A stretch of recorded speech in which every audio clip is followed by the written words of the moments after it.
will be able to share meaningful educational experiences on high academic and educational impact.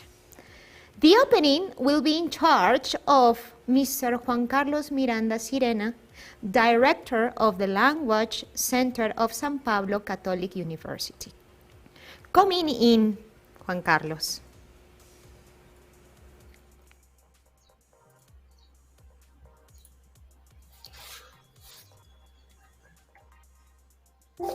Gracias Gisela, thanks. ¿Cómo están todos? Muy buenas tardes. Inicio con estas palabras de bienvenida en representación de nuestro Centro de Idiomas de la Universidad Católica San Pablo. En primer lugar, esperando que tanto ustedes como sus familiares se encuentren bien de salud. Ninguno de nosotros pudo imaginar jamás que desde el 2020 estaríamos viviendo una situación tan compleja y delicada como que afecta a todo el mundo. Y hasta el día de hoy. No obstante, sería impropio bajar los brazos y no seguir adelante reinventándonos. Es así que hemos aunado el esfuerzo de un equipo maravilloso en pos de la realización de este tercer evento, este Encuentro Internacional de Profesores de Inglés, y segundo, que se dicte en la modalidad, que se dicte en la modalidad virtual, el segundo, que lleva por título Preparados para la nueva realidad educativa. Es un excelente título para hablar del futuro de lo que viene para adelante. Este evento nos permitirá analizar el desempeño de los actuales modelos educativos, logros, potencialidades y limitaciones haciendo uso de la tecnología. Estamos contentos por contar con su presencia de diferentes partes del Perú y del mundo. Y es precisamente esta nueva realidad la que hace posible que esta integración ocurra. Finalmente, los invito y cuento con todos ustedes para que nos acompañen en este encuentro del que estoy seguro que saldremos enriquecidos con más y mejores conocimientos. Me despido con una frase de Henry Adams. Un profesor trabaja para la eternidad, nunca puede decir dónde acaba su influencia. Muchas gracias.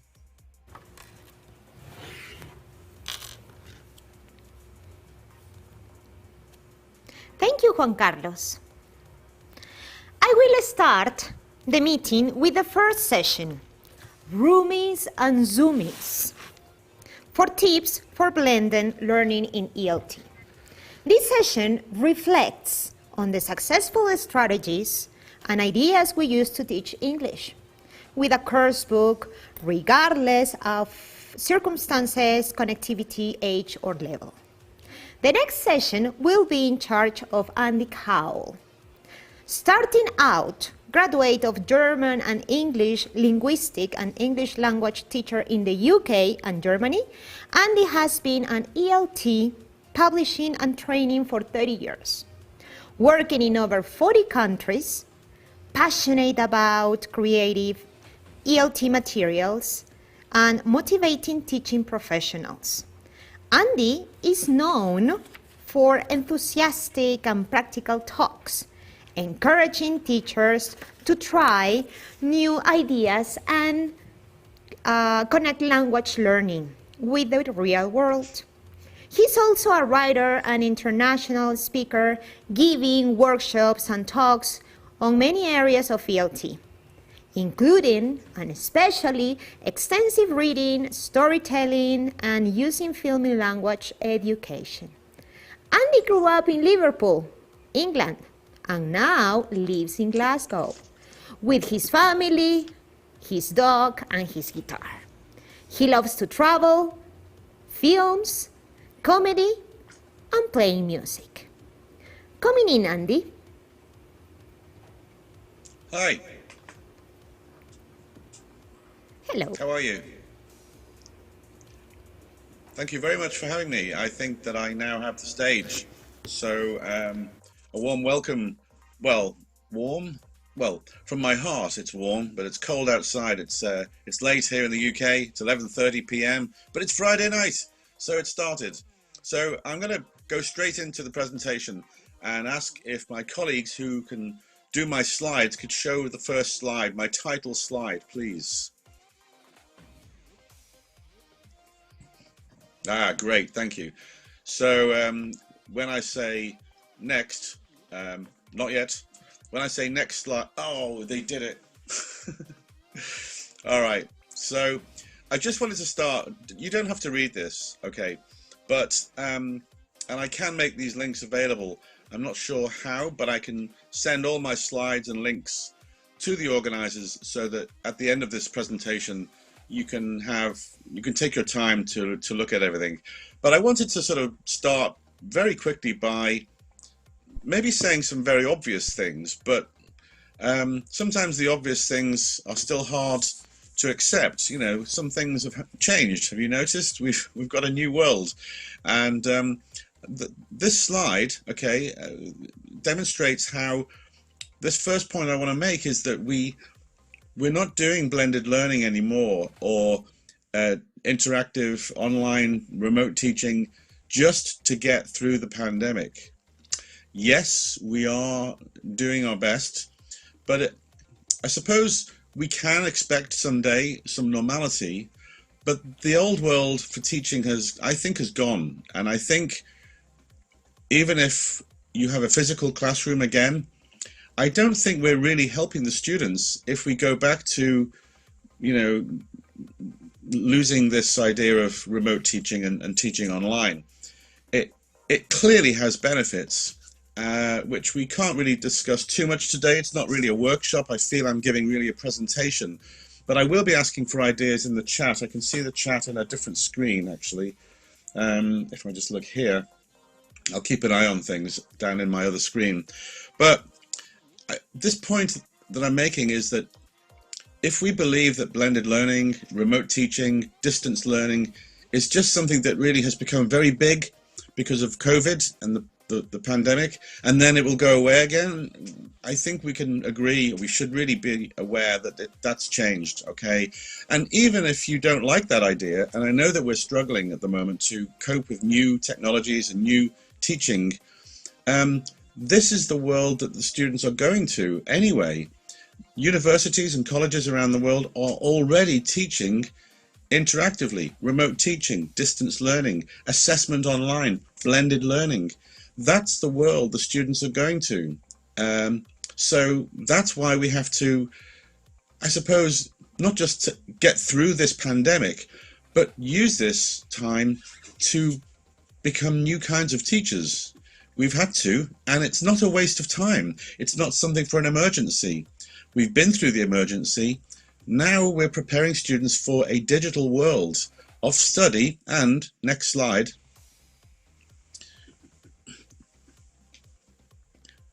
the world of work. So, you know, you can read in the news everywhere around the world as, well, many countries are at different speeds. I'm aware that in Peru things are very much worse than in the UK.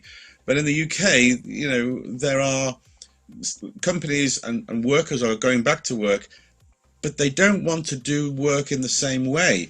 We've seen in the workplace that, you know, with people working at home, virtually, in meetings, giving presentations, collaborating online, the world of work has now changed for good. And the reason, there are so many reasons why the working world will not go back to the old world, is because there are benefits of saving money and maybe uniting more people through the technology, through working at a distance. Now, if you're thinking that face-to-face is always the best way for humans, I agree. There's nothing quite like giving a presentation like now to all of you in a big room. I would love that.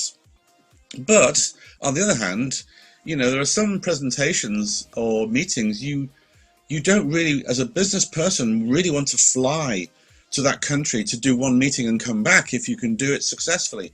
And I think before the pandemic, that was seen as a sort of, you know, a real second best idea to do a virtual meeting.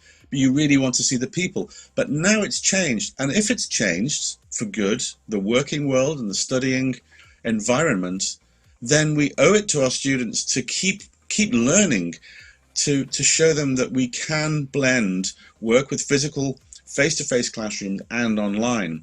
Now that's a very obvious thing to say, but the point I want to make again is this is the world they're going to be in. This was always the world they were going to, actually, So there was always a bit of a disconnect, if you pardon the pun.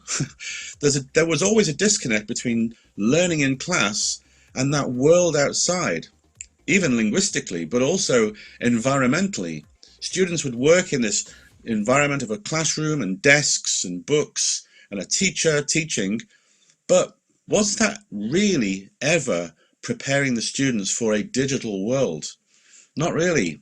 And I suppose the pandemic is a terrible thing, but by accident, it's given us that opportunity as teachers to really work with these new tools because they absolutely work. Okay, they work in the end. This conference has started late, but hey, we're still here. You know, I think we know that there's always a bit of panic and a bit of pressure, but we get there. We make mistakes. That's okay. We're figuring it out. Success can still come. We're very resilient people. Now let's have the next slide.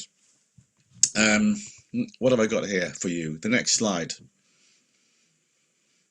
Let's look at what blended learning is.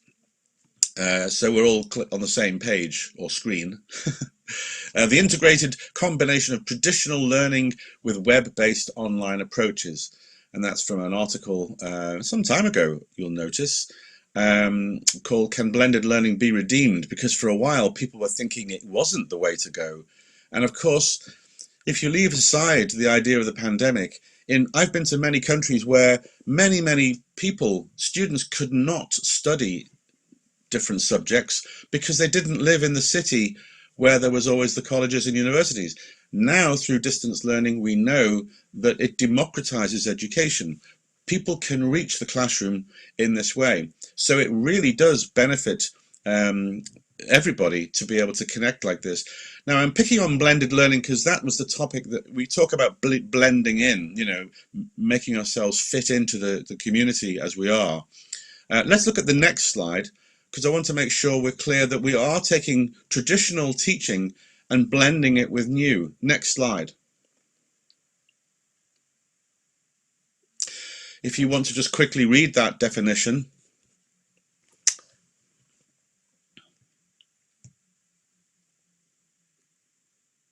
So, you know, I don't want to spend too much time on theory here, but just to put our flag in the ground, we are still teachers and we still have to teach a language.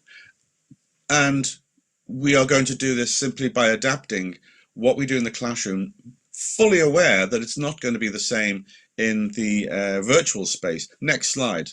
That article I will send, if you can get hold of the link through my follow-up slides, you will see that,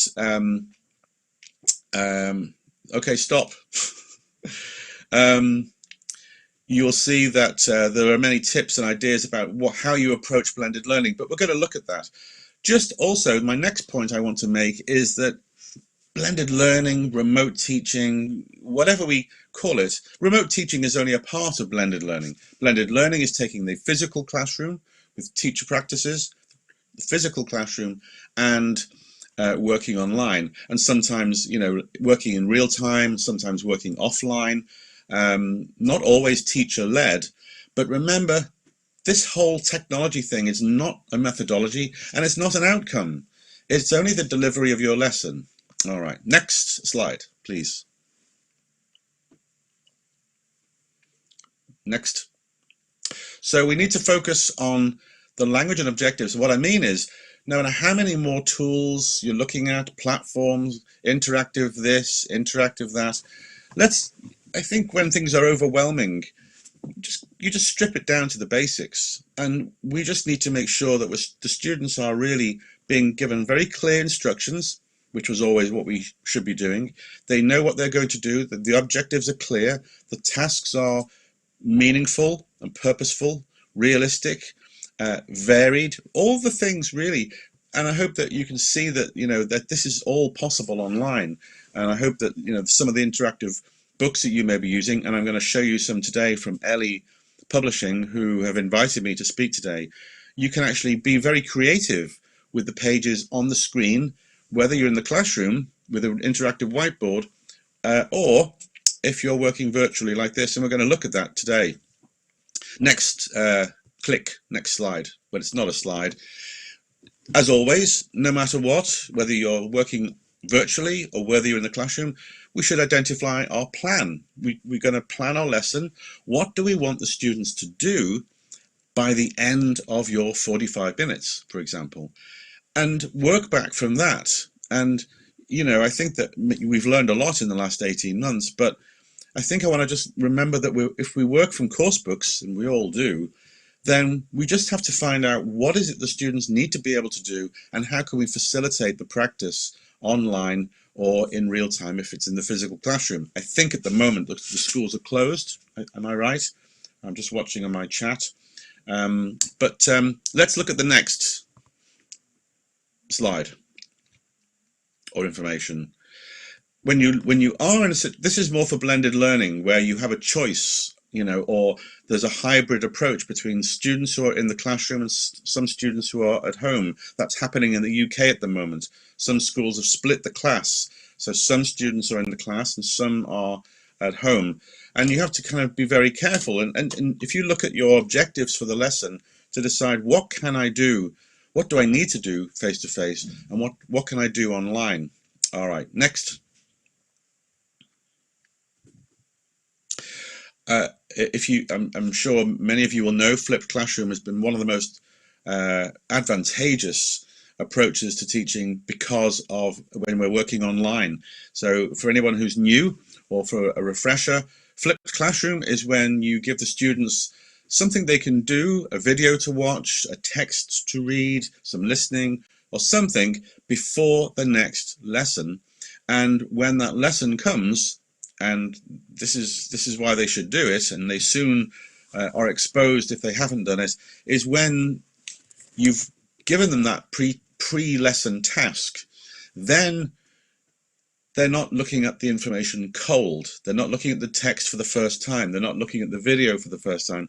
And then you can do your lesson, not just with the students warmed up, but you've actually got a sense of, with the right kind of questions, to what extent they've really grasped what's going on, and you can facilitate or even differentiate the instruction and the tasks. So flipped classroom, and I would certainly put into Google flipped classroom activities, flipped classroom for teaching English, and there are so many great blogs and webinars and videos about that. And the reason I mention that more is because time is precious, and it feels like you have to do so much talking to the camera.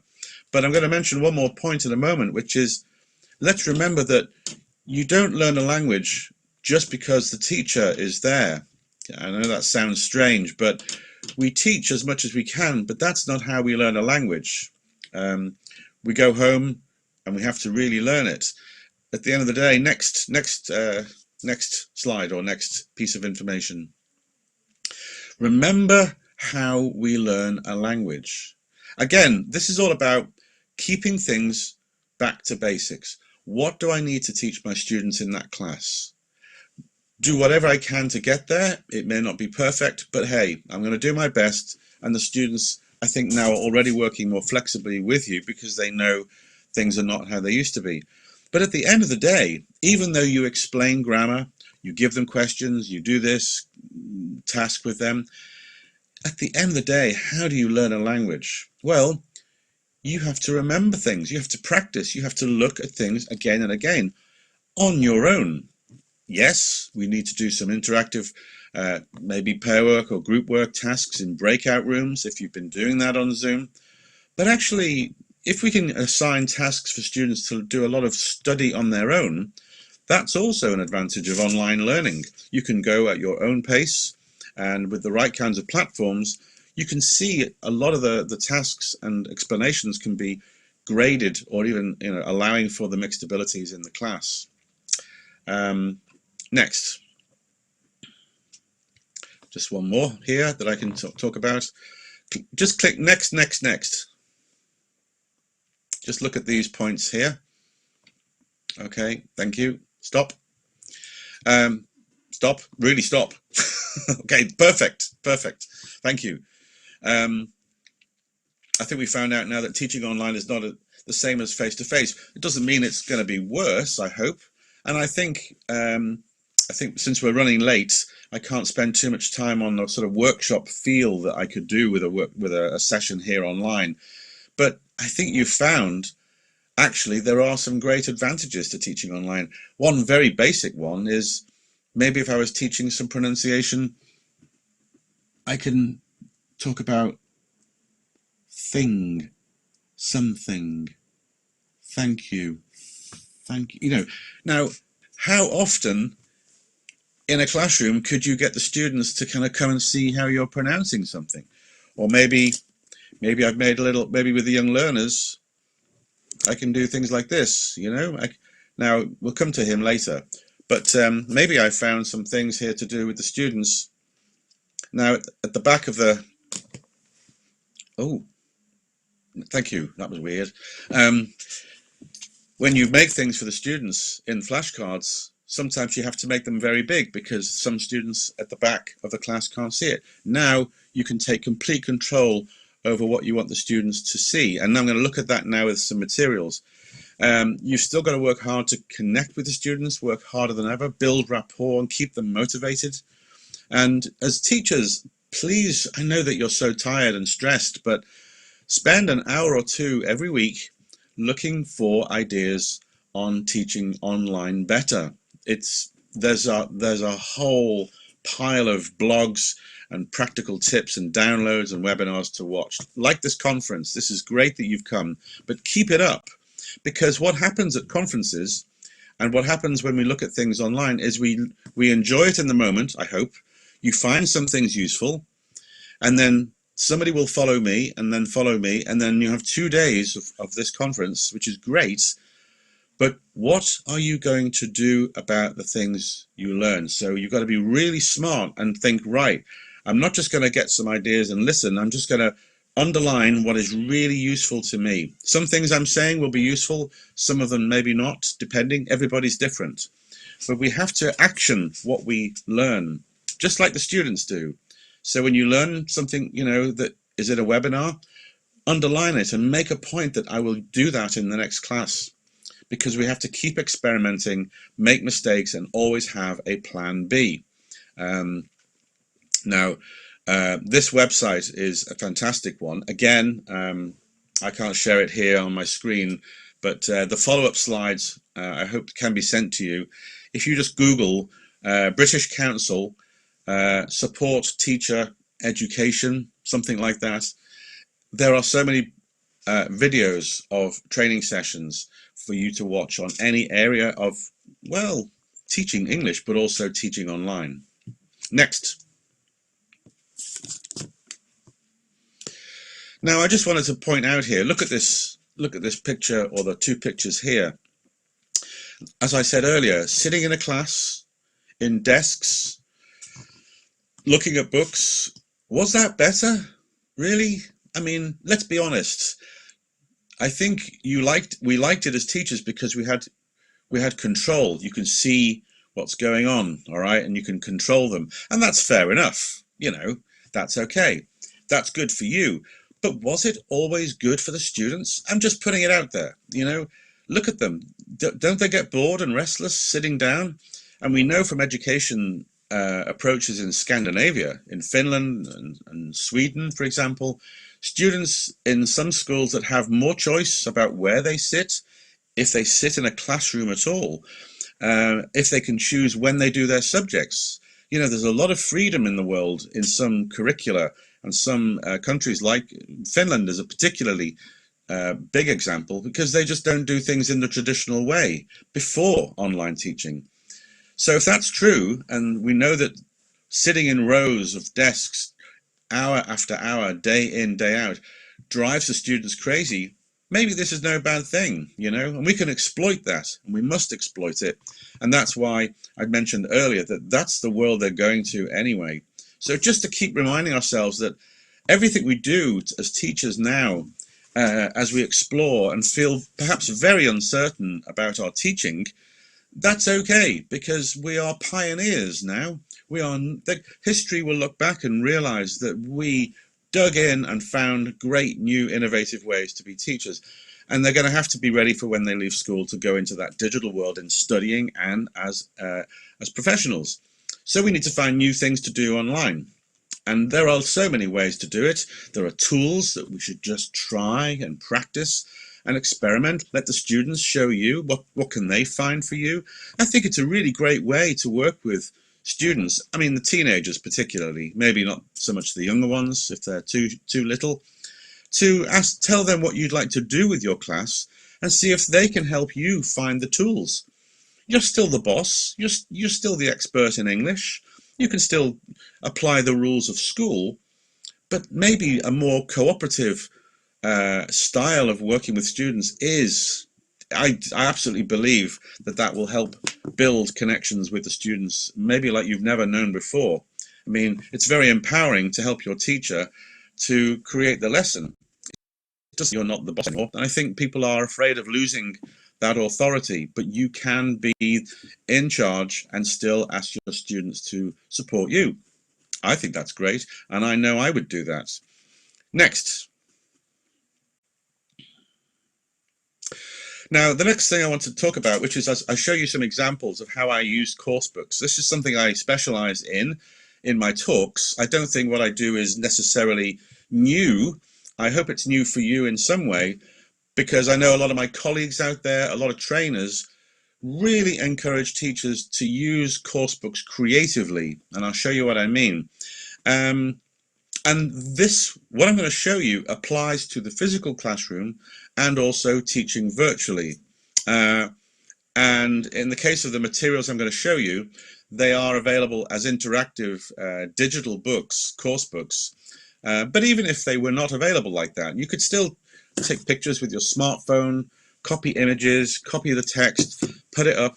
And I want to show the real advantage of working online with course books now, because even when I was a teacher in the early days of my career, it never felt comfortable to open the book, a double-page book, and get the students to work with me. It never felt comfortable. And the reason is I remember being a student, and I know that me and all my friends would be looking around the course book thinking, oh my God, this looks boring. Which thing will be hard? What's going to be for homework? And the teacher's trying to focus everybody on exercise 1 or exercise 2. And we're all thinking, oh, never mind the teacher. Oh, look at this. This looks awful. We can't do this. That's too hard. Oh, look, grammar. You know. But with this approach, we can take control of what we want the students to see, and only what I want them to see. I'm just looking at any chat. By the way, my lovely teachers, I do now have a possibility to see anything in the chat. So I'm going to try and look a little bit if anything comes up. And I'll certainly put my email address at the end. If nothing else, you'll have my email address at the very end. And I would urge you, if you feel frustrated not to have these slides or links, you can email me. I promise to reply. Good. I'm glad to see someone saying there the students are engaged and happy. Next slide. Okay, where are we? Let's go. So I often, would start a lesson by using the emojis. I mean, we've got emojis. How in a classroom of 25, 30 kids, and you say, "Hi kids, how are you?" You got to read all those faces. It was impossible. You get a feeling in the room, and now you're picking out the little, which he's happy, no, he's not, he's talking, stop talking.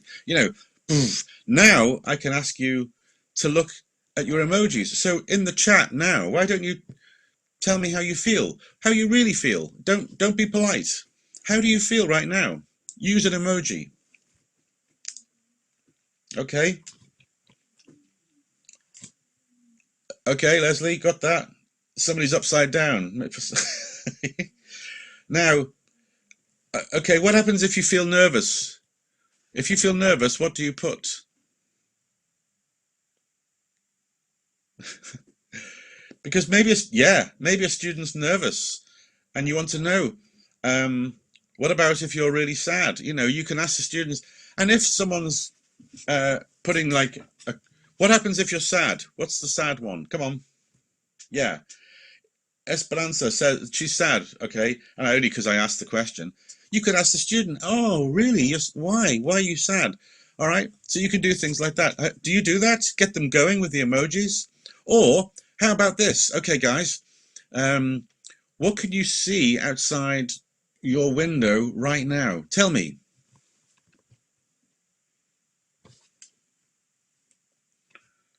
What can you see outside your room? Are you all at home? I think you are. A bus passing by. Wow, okay. Now I've been in Lima, and I've been to a few places in Peru, and I've seen those buses, and I've seen your traffic. And let me tell you, it's good to be here in the safety of my room. You can see someone cycling. You feel happy. Okay. Okay, what does that say? They like to interact. Okay, heavy traffic in Lima. Oh, tell me about it. I remember. Next slide. So ask students to talk about, you know, what they can see or what the weather's like. What is the weather like today with you? Okay, I'm British. I'm asking about the weather, but we're going to do a lesson with the weather. What's the weather like, guys? I'll do mine. Actually, cloudy, really? All right. What have I got here? I can't. A little bit sunny. Okay. What about an emoji? Okay. What about an emoji? An emoji for your weather. Cloudy. All right. I gotta bring this a bit closer. Cloudy and warm. Okay. Oh, come on, Cecilia. Really? You're freezing. Why? Is your house cold? No. It's interesting. Right. Okay. I'm gonna find one here. I can't see the weather because it's midnight. I'm in the UK and it's midnight. All right, so I might find one. Well, I won't waste time, but I was going to say it was night time. I haven't got the chat that I can use. Right, so good. You can use the emojis like that. Next slide, please. Well, look at these now. Okay, what's the weather like here? What's the weather like in F? F for Freddie. What's the weather like? Okay, guys, what can you see in picture F?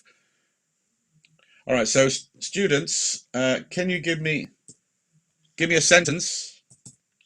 Remember, I want everyone working hard. A sentence, please. Not a word. What's the weather like in F? It's rainy. It's raining. Thank you. Okay. What about C? Typical day in Lima. Okay. C for Charlie. It's snowing. Yeah. Okay. So you get the idea. I won't waste time. You can ask the students like this, of course. You can ask them to. You could put this. You could, ask students these questions. You can ask the students to ask each other. Ask one person to ask another person. When they're all have their microphones on, you can nominate a student to ask another student, or maybe you could think about where they are. Where do you think we are in B? Oh, that's too easy, but I'm being nice. Where is B? Do you think? UK. All right, it's easy. I know, but it's easy for us. Maybe it's new for somebody else. What about E? Does anyone know where E is? Where is E? Can you recognize that? Yeah, Gold Ridge in San Francisco. Students may not know, but the weather there is foggy. The fog is famous, isn't it, there, I believe? Yeah. Has anyone been to San Francisco? I loved it. I went once. Beautiful. All right. So you get the idea. So the students, basically, you have flashcards here. Now, I'm going to show you a bit later. This comes from a very, nicely designed book on weather. And this looks as something like you've used before. But the difference is, you normally see this packed with lots of grammar and comprehension. And I think the wonderful thing of teaching online, or you can adapt this for your whiteboard for the classroom when you're with your students again, to just control what I want them to see from the course book, and then elicit what I want them to see. It's snowing, it's raining, she's carrying an umbrella, I think it's in London, it's windy, the trees are blowing, and I pull the students the language here, because even if they don't know snow and wind, I'm going to teach them, because maybe you could say to the students, if it's a low level, they can tell you in Spanish if it's a difficult, area of Latin vocabulary, and then you can say, okay, so what do we say in English? And then we help each other. Why do I say it's okay to say something in Spanish? Because, and I know people disagree, two things. If you ask students to only speak English, they get nervous, they feel stressed, and only the confident students will put up their hands or want to do something. Now, you know that's true. If you insist on English all the time, then I'd like to ask you how you would feel if you have to speak a foreign language all the time and you're a complete beginner or you're not so good. It's very stressful. It's very frustrating. But the students who can use a little bit of Spanish because they want to contribute, now they have a chance.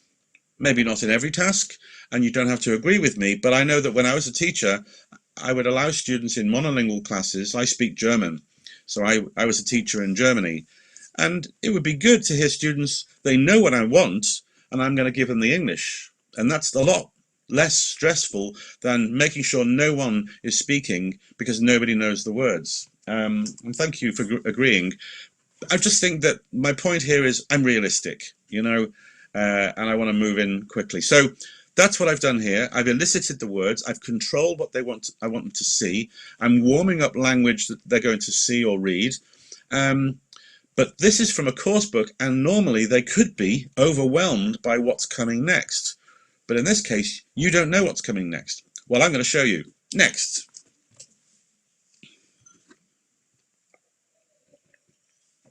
So now I'm showing a little bit more. So now I've revealed the writing. Why? Because I want to practice the pronunciation and the students hearing things. Now I know that in the chat, people are writing things, but the problem with chat is some students might be maybe spelling things incorrectly. As a teacher, I would be quite pleased that they're, showing me that they know roughly what's happening, but at some point, I need to really make it clear what the writing is. Now, I could make this a simple reading activity. Maybe I could have started the lesson, but I think, well, in my training, I was taught to teach the students how to hear the words before they read them, because the mother tongue, the native language could interfere. Somebody with a Spanish as a first language might mispronounce these if they didn't hear the model from the teacher. So I was taught to present the words, get the students to practice saying the words, and I know their pronunciation is good. And when I'm pretty clear, everyone knows the pronunciation, then I will show the writing, the reading, because then I know that they've already heard what it should be, and that's a lot more, I think that's a lot more positive than suddenly being completely lost with the writing. Okay. So now we've got a model of the writing, and they could maybe mix and match. I've moved my screen here. You could ask students to, what's F, or, you could get the students to take control on the screen and point to things. You can do a number of things with your online tools, I think. Next slide. I want to move quickly because we're running late, but I think that you'll get the idea. These little things I've put up here are to remind me and you, whenever we see something, how could I do this in the class? And how could I do this online? It wouldn't always be the same. For example, in the classroom, you might have some students holding up pictures, okay? Or they could work in class pointing to things, sitting next to each other.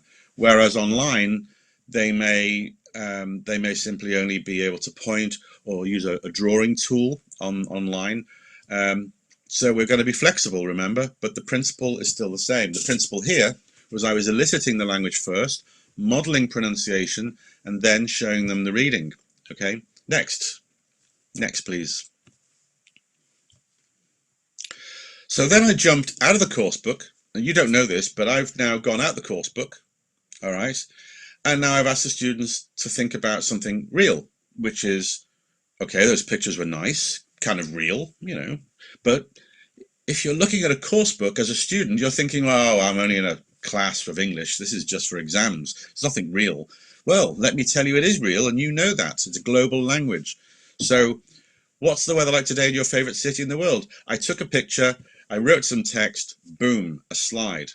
Now the students, in the classroom, most schools don't want students using mobile phones for anything. And that's a shame, because I think there are a lot of good things we can do using mobile phones in the classroom.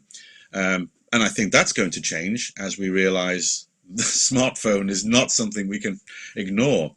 I don't know how you police or control the distraction from other applications, I know.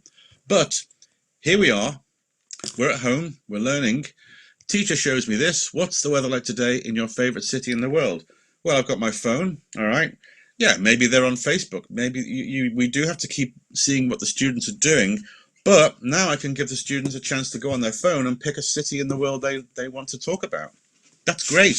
I bet they've got favorite cities. Some even the ones who don't do much, they'll have a favorite place. What's the weather like there? That's what I was saying here. So let's go to the next slide. Yep, next. So the next thing is we look at maybe a conversation. So now we've got the language and some inputs.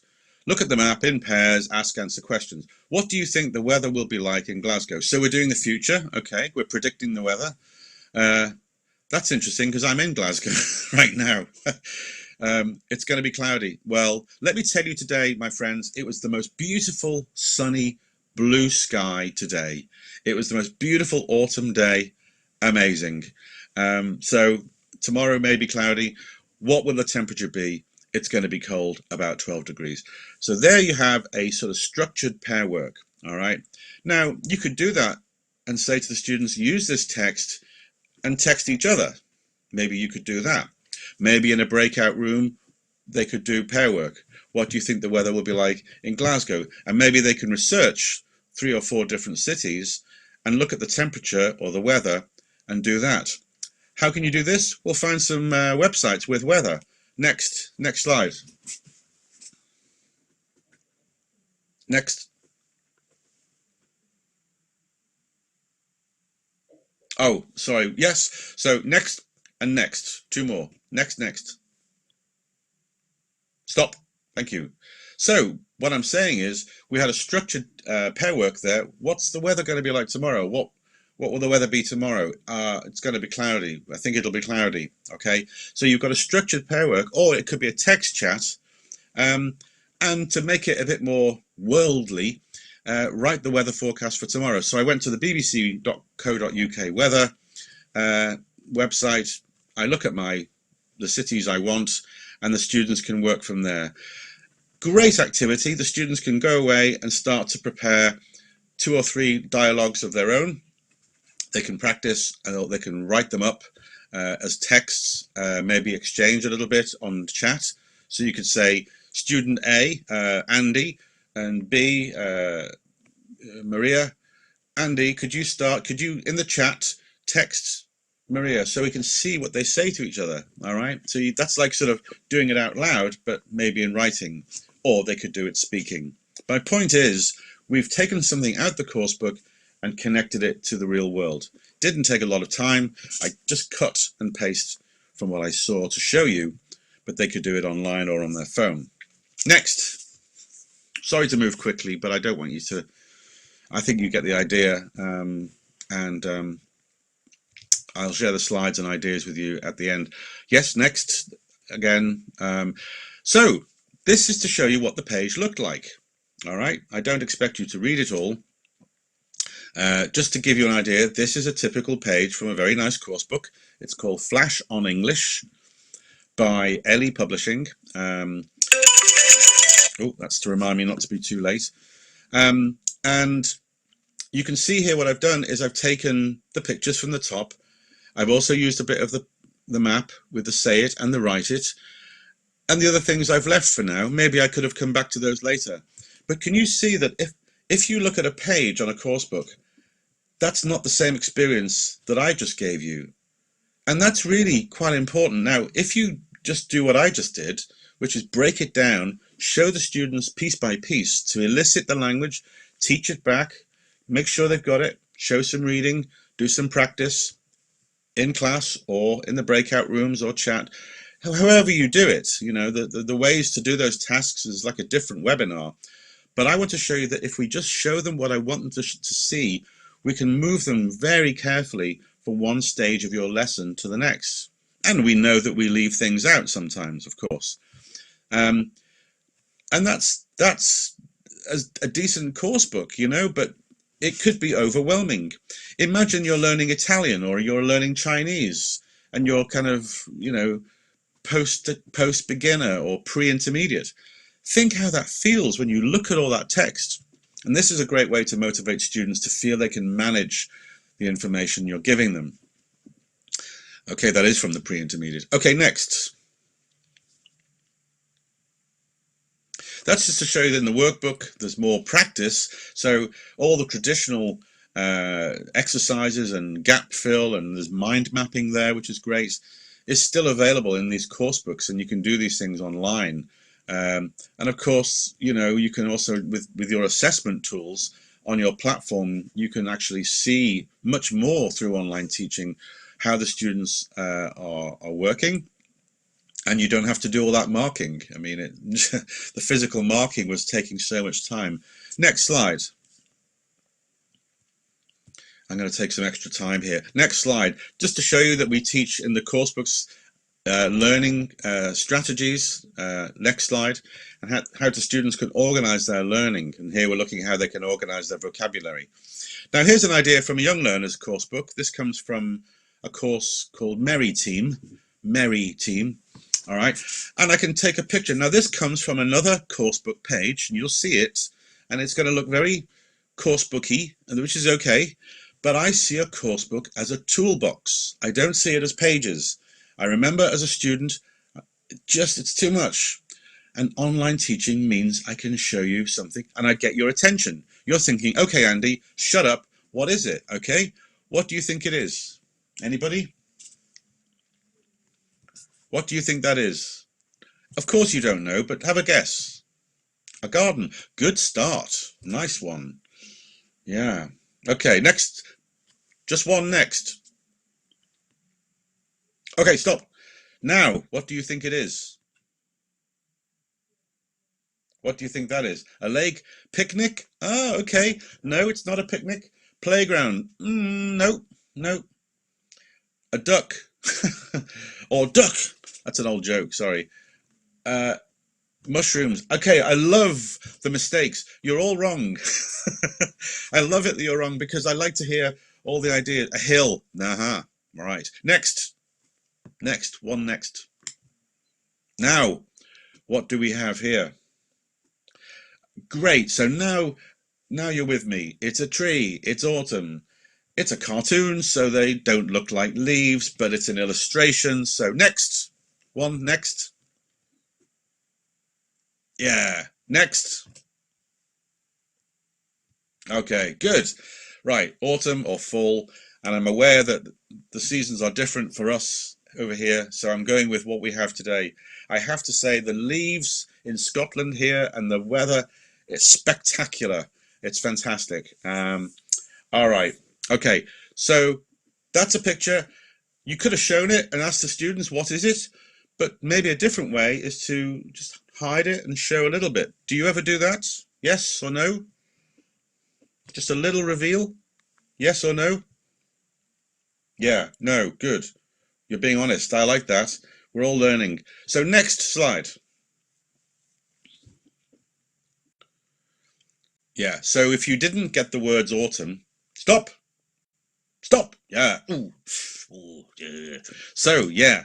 So if, yeah, how did I do it? I took the picture and I just, you know, cropping, your snipping tool. I snip the picture, I snip a bit more, I snip a bit more, or I copy some white off the page and cover the picture with white and paste white, paste white.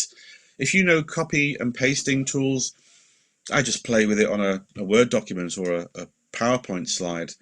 And that's a slow way of revealing. And if they didn't know that I was trying to get to autumn, then I would ask the question, and then maybe somebody, if they didn't know, somebody, you might have a class that doesn't know the word autumn or fall, you hear the Spanish, then you tell them. But I've done this by a slow reveal. All right, next. I have to move very quickly. I'm so sorry to move quickly. I'll come back anytime. All right. So when does a tree look like this? It's a different tree. No, it's the same tree, but at a different what? So the students are going to start to think, oh, I know what the teacher's doing. Yeah. Now that's not the same. The tree is not having the same experience, is it? Yes, spring. What about the next?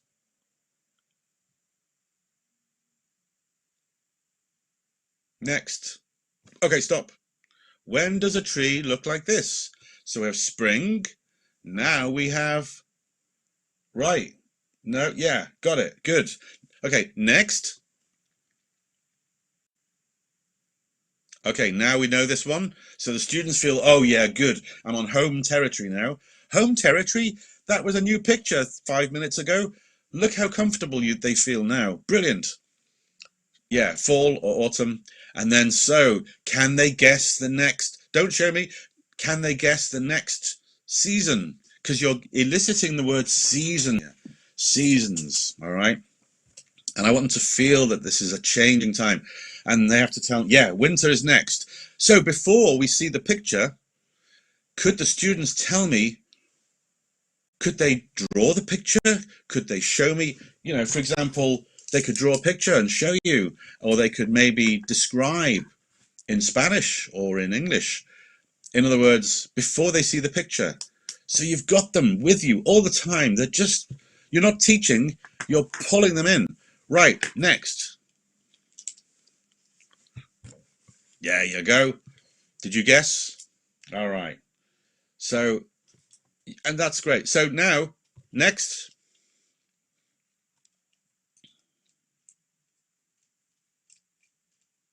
Next. Next. Next. Thank you. Thank you. Gracias. So again, I would have taught spring, summer, fall, winter, and then only when I'm happy that they can pronounce those words do I show the words, the writing. Because it's always possible the Spanish interference would create the wrong pronunciation. Do you see? I don't know if you do that in your teaching, but that's absolutely important, critical for me.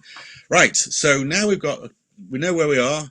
They know we're doing seasons. Now we've activated their prior background knowledge. They've got some new words.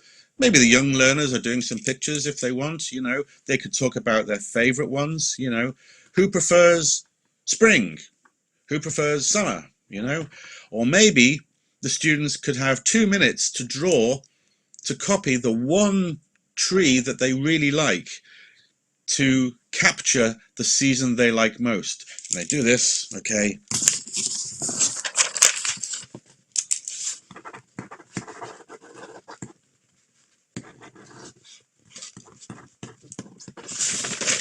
All right, so the teacher says, oh, Andy likes winter. You see what I mean? Now that's not easy in the classroom, in the physical classroom. So, well, it is. They have to do a big picture, but at least in the home, they can do it. I hope you're enjoying that. All right, next. I have to finish soon. Oh my goodness, I have to finish right like now. Just one final activity before I go and let you move on with your conference. I'd love to do more. Here's an idea where I thought of those seasons, and then, okay, this is not in the course book. The pictures of the trees are in the course book, and before I go, I will show the page from the course book. But then I thought, right, if I think of some objects, some things connected with the seasons, I could go and find them. So I went to a place online, which is freepick.com. I don't normally use it. It just had free illustrations. And I picked from my mind, the things I wanted, and I put them here. Now what do I do? Okay, well, I asked the students to look at this for a few seconds, few minutes, maybe 10 seconds. but you don't have that long. And then I say next. Right, in the chat. No, next, go back. You wait. Right, what do you remember? What pictures do you remember? What objects? There you go. Okay, ice cream, umbrella, sunglasses, hat. Anything else? Pumpkin. Yes, good. Sheep. Okay, a duck. Well, it was a sheep. Okay, I'll come to that. Was it a big sheep or a little sheep? Not cheap. Sheep. Right. Okay. Next. All right. So that's the students now thinking. Now, it's possible they didn't know the English words. That's okay. Tell me in Spanish. Well, don't tell me because I don't know any Spanish. Well, I do. Not these words. And then you can teach them. In other words, don't make the lesson only English. Otherwise, you have students who don't want to do anything. And sometimes they will come out more if you give them a chance to be a little bit using their Spanish and then also in English. So now, next, you've asked them to remember some words. Yes, thank you. Okay, so then you put them underneath the pictures and say, right, students, each season has 2 objects. Which objects go with the right season? All right, next, for speed, I'll do this with you now. So I order them now. So now you have a critical thinking activity. Well, okay, you can disagree, but I think, okay, because the umbrella is a little bit controversial, isn't it? But you see what we're doing. So what do you think? A nice little activity there where I just took the course book, illustrations. I'll show you the course book. I thought of some ideas about, oh, I know, I'll get the students to think about what things they associate with each season. Can you think of other objects that you also would associate with winter, for example? Can you think of what other English words do you know, students, connected with winter? Gloves, yes, thank you. Any more? Coats, okay. What about summer? What other words do you know connected with summer? Students, I'm treating you like young learners. I hope you don't mind. Exact bikini, thank you. Sunglasses, shorts. I'm not wearing my bikini today, only because it's not summer. All right, so you get the idea. Next, I will have to go soon. I'm not going to. Okay, right. So this is the page from the student's book. All right, this is the page. I looked at it and I thought, right, I'm not doing all that. I want to do what I want to do. I want to know the students know the seasons before they see anything. And I'm going to do it by just looking at the pictures that I want to use. Now, online teaching is perfect for this. And of course, you can adapt it to your interactive whiteboard. If you just teach yourself to take pictures or scan, or with the interactive versions of these books, which you do have with Ellie's course books, you can just copy and paste into a slide. So my point here is that your course book is a toolbox. What do I want the students to do by the end of my lesson? And then the rest will all fall into place. More tips. I haven't got time. I've got to go. I only have 45 minutes and I'm finishing late. So if you want me back, I'll come back anytime. Anytime. I promise. Talk to Nutessa. The lovely friends of mine at Nutessa. I always do webinars for them, and I'll come to Peru soon. When I can, when you let me, when we all stop wearing masks, and it'll be fine. We'll make it. We'll be okay. Okay, now I'm going to the chat now. I'm a teacher. I've registered as a teacher, and here is my email address. Are you ready? I'm going to send you this and a lot more. All right. Now, whoever's looking at my slides, could you come out of the slides and go to the very last slide for me? The very last slide. Yeah, I know.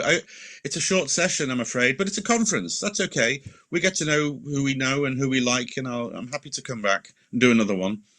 Could you go to my very last slide, please, Mr. or Mrs. or Ms. Technical person? You're going to have to go right to the end, right to the end. Keep going. Next. That's good. Good. Yeah, you can have all these lessons from me if you email me, and I will also send the slides to everybody who attended. All right. It just goes to show you how things went a lot more slowly than I wanted, but we were late. So there's the course book Flash on English, which is for secondary students. Next. The other one is from young learners, teaching young learners primary level, which is a 6-level course called Merry Team. All right, these are the websites. If you look at the websites at the bottom, on the right-hand side, you can see, on the left-hand side, you can see Nutessa's website. Thank you very much, technical person. Great job. This slide will tell you how to contact us. I am there at the bottom, okay, looking very moody and interesting in black and white. Please email me today, tomorrow, whenever you like, and I will send you these slides, even if you get them anyway, and lots of ideas and links and notes. You will have so much information on how to be a creative teacher online. The people at Nutessa are my lovely friends who asked me to be part of this, and they are the people who will bring me to Peru when everything is okay. And there are websites there for you to check out, free sample pages of those course books. And I'm sorry that it's so quick and short. I'm going to bed in a moment because I don't know what time it is. It's midnight in the UK. So I'm going to have a cup of tea, I think, and I'll read my book and think about you all in Peru, which is a lovely thought. I wish you all every success and stay safe. Thank you for being so determined and coming to this. Life is hard, and it's even harder when you go to a webinar conference online. So I think you should be applauded for the effort and, you know, the tough times you're in, but it won't be forever. But blended learning is forever, and I think that's a great thing, and we've all come a long way. So keep in touch. Andy is my name, Andy at eltconnections.com. Nutessa are my hosts, and I'm going to say goodbye for now. I apologize for finishing late. I do apologize, but I just wanted to get you some more ideas. And if you contact me, I will send you my slides, and the links will follow in the follow-up. So that's all from me. Thank you, and good afternoon, good evening, and good night.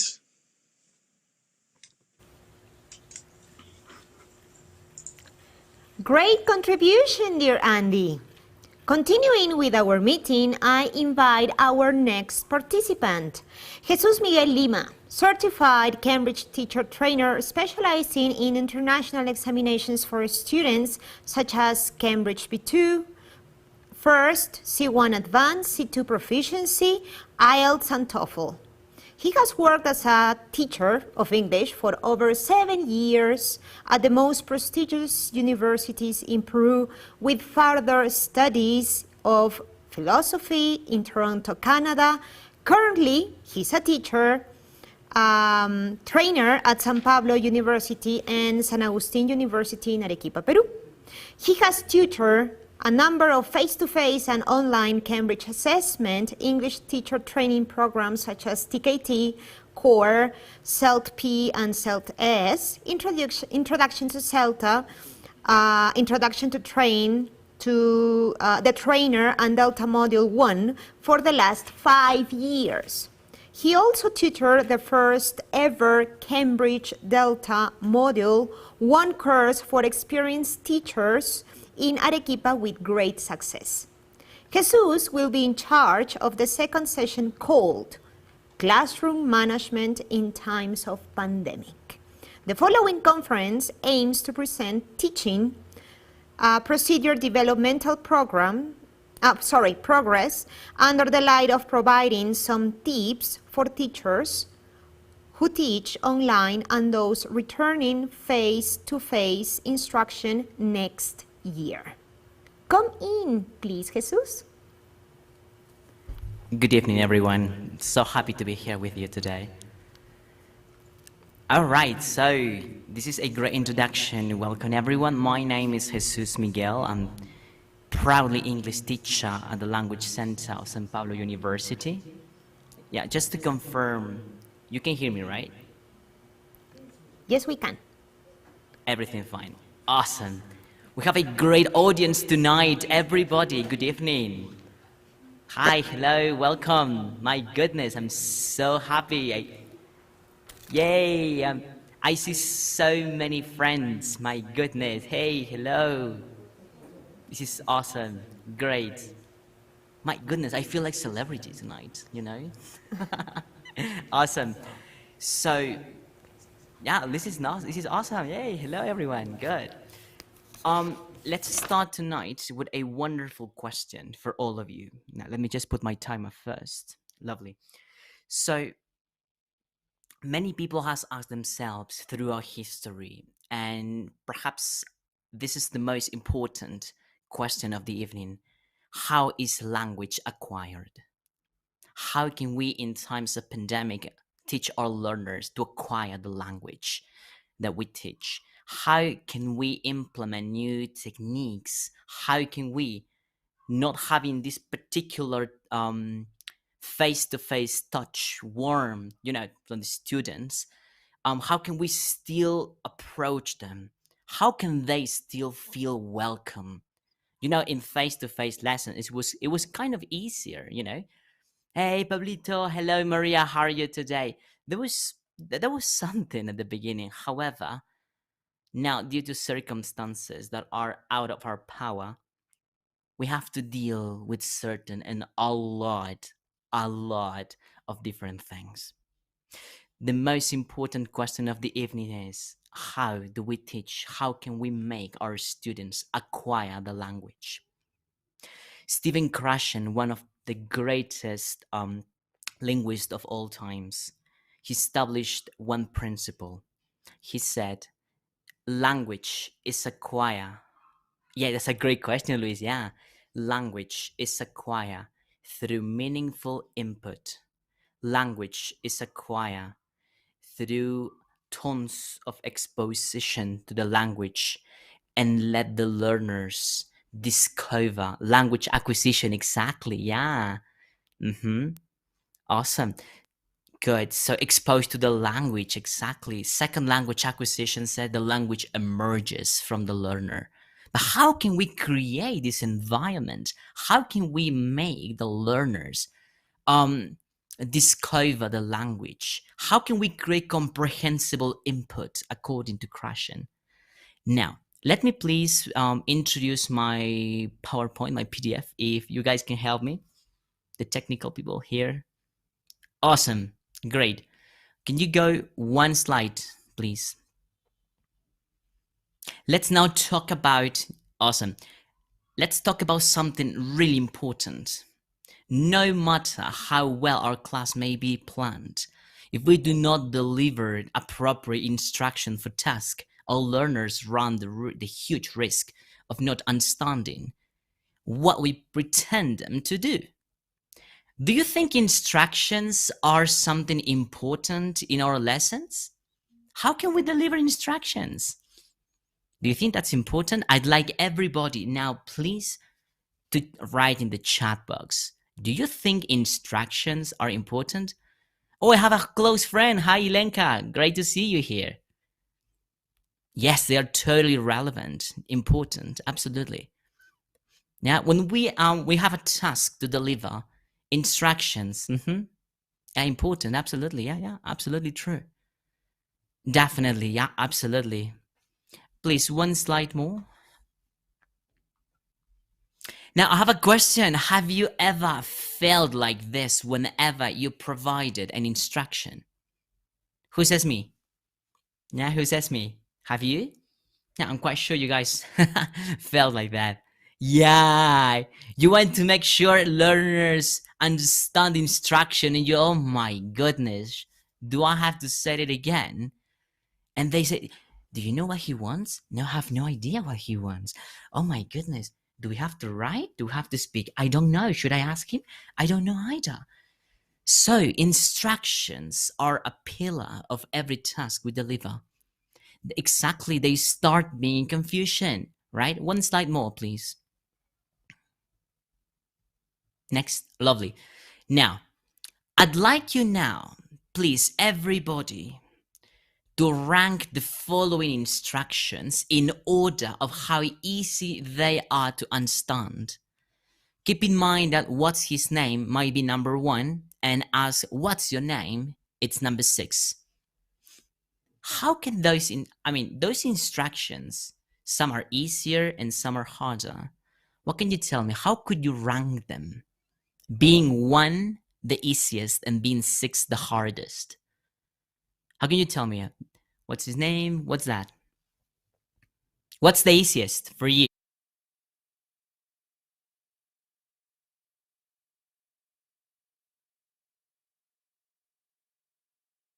Anybody else? Please, everybody to the chat box.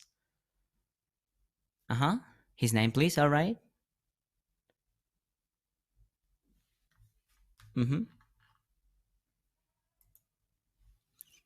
Okay, his name, please. What will be number 2?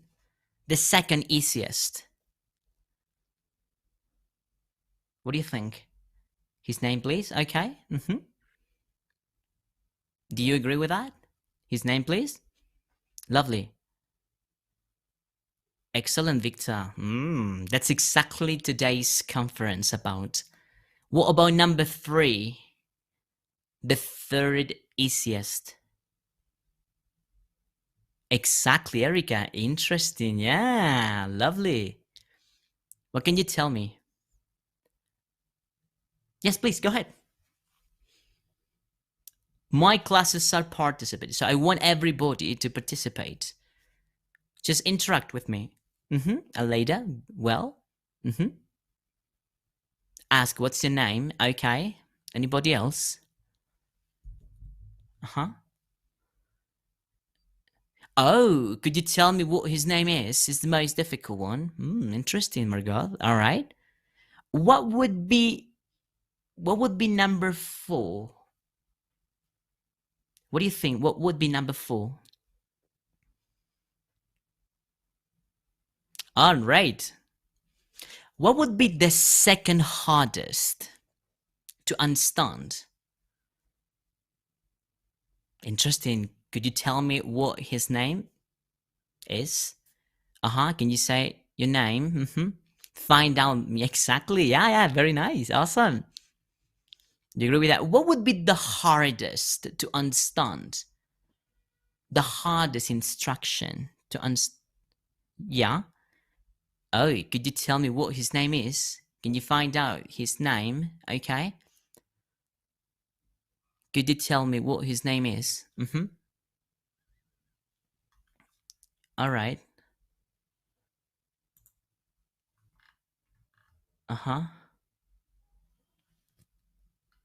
All right, lovely.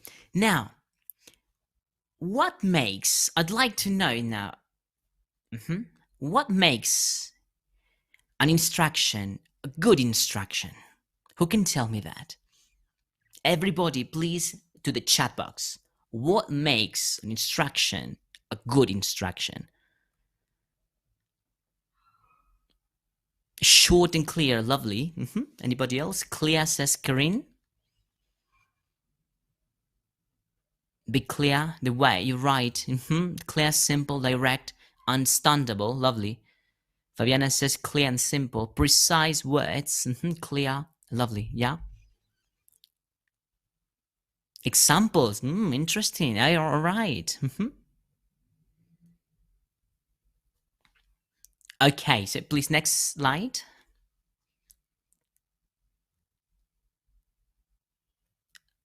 I'd like you now to tell me and help me to simplify the target language in the following instructions. What do you think this subject's called? How can you make it simpler? What do you think this object's called? Everybody, chat box.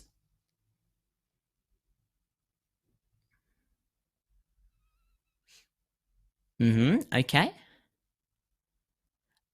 Excellent, Margot. I love it. Diana, well done. Do you know the name of this object? It sounds good. What is this? Excellent. Anybody else? How can you make it simpler? What's this? Could you tell me what this is? It's a little bit complicated, Leonidas. How do you say this in English? Oh, lovely. What about number 2? What might he be involved in? What might he be involved in? How can you simplify this instruction?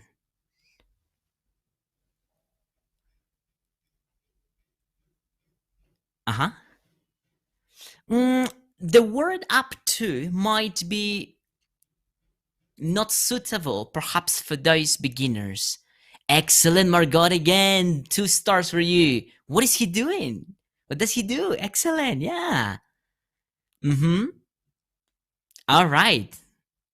Lovely. What about number 3? I wonder if you can remember his destination. How could you simplify this instruction? Can you tell me?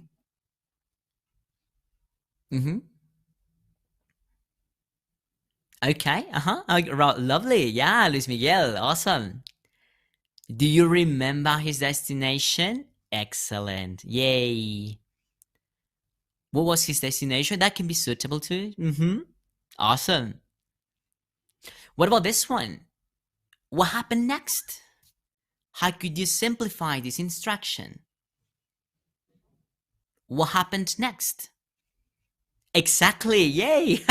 Lovely. This is awesome.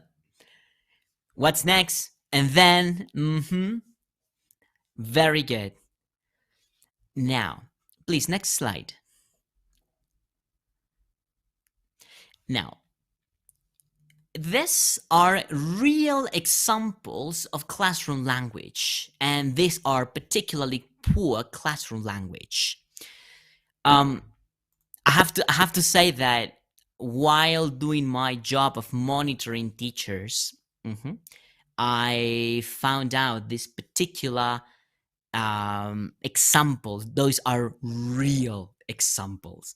So while I was at the back of the classroom, I noticed these instructions. Can you tell me what's wrong with them? For example, what I want you to do is I want you to look at exercise 2, then do it in pairs. What's wrong with it? With the first instruction? TTT, oh, I love it, nice. Too many words, it's long and confusing, too long, redundant. Why is that redundant, for example? What can you tell me? Going around in circle, that too long might be confusing. Why? How do you guys know that? The first person, too long, yeah? How can you do it better? How can you make it better? Can you transform it? What I want you to do is I want you to look at exercise 2 and then do it in pairs. Is the instruction telling the learner what to do? It says do it in pairs. Do what? Exactly. Lovely, Victor. Excellent. Yay. Work in pairs. Good. What about if we work in pairs? Very good. Not clear? Specific, yeah, absolutely. What about number 2? Could you jot down the answers, please? What about that instruction? Would that be a suitable instruction? Would that be a good instruction for a pre-intermediate group? Could you jot down the answers, please? What can you tell me?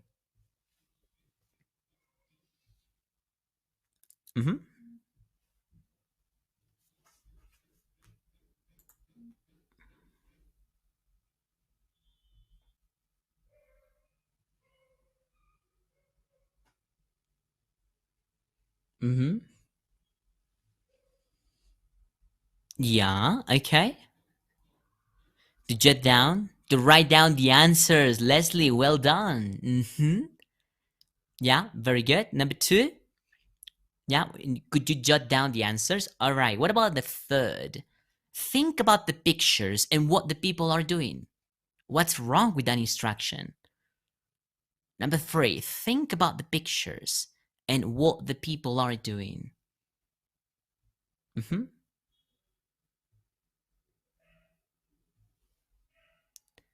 Look at the picture, describe the pictures. Yay, well done. What can you see of them? Absolutely. What about number 4? Have a read of the text and try to answer the comprehension questions.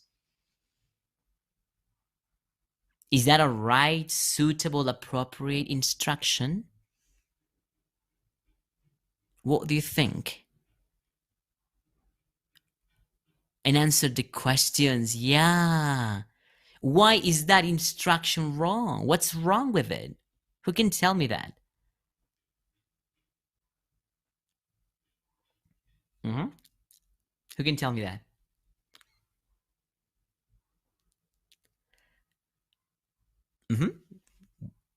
What seems to be the problem here? Too many words, exactly. It's too long. Do you think it would be important for learners to know and to hear the word comprehension questions? Or it's enough to say, read the text and answer the questions? Absolutely, they need to know those particular words. Comprehension question. They know what comprehension is already. Exactly. What about the next one? If you could please skim the text. What's wrong with that instruction? If you could please skim the text. What can you tell me?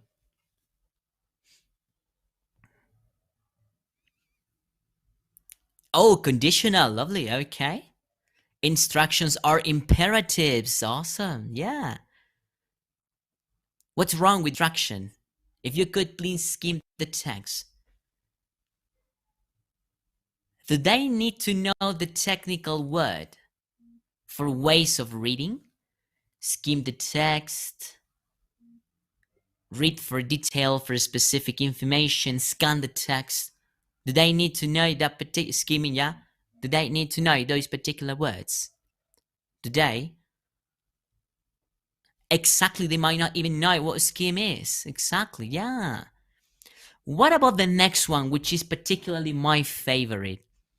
Now I'm going to activate your schemata. What's wrong with it? What's wrong with that instruction? Skim is not a usual word. Lovely, Erica. Absolutely. Now I'm going to activate your schemata. What is that word? What's that instruction? Not a good instruction.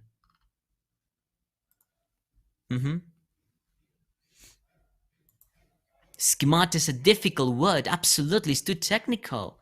They don't really know what schemata is, and he's, oh my goodness, he's gonna activate it anyway. He says he's going to activate my schemata, and I have no idea what's going to be activated, right? So yeah, exactly. We can't use technical words. What? Mata? What is that, right? Awesome. So what about this one?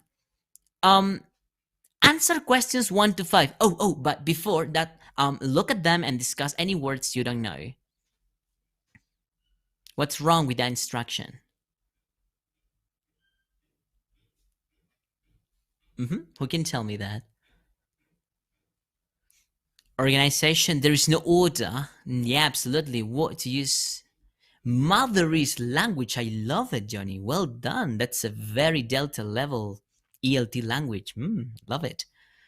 Order of instructions. Pre-teach vocabulary before assigning the task. Absolutely true, Betty.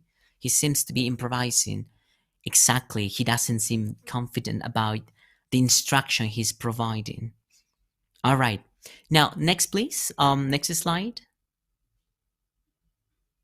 One more.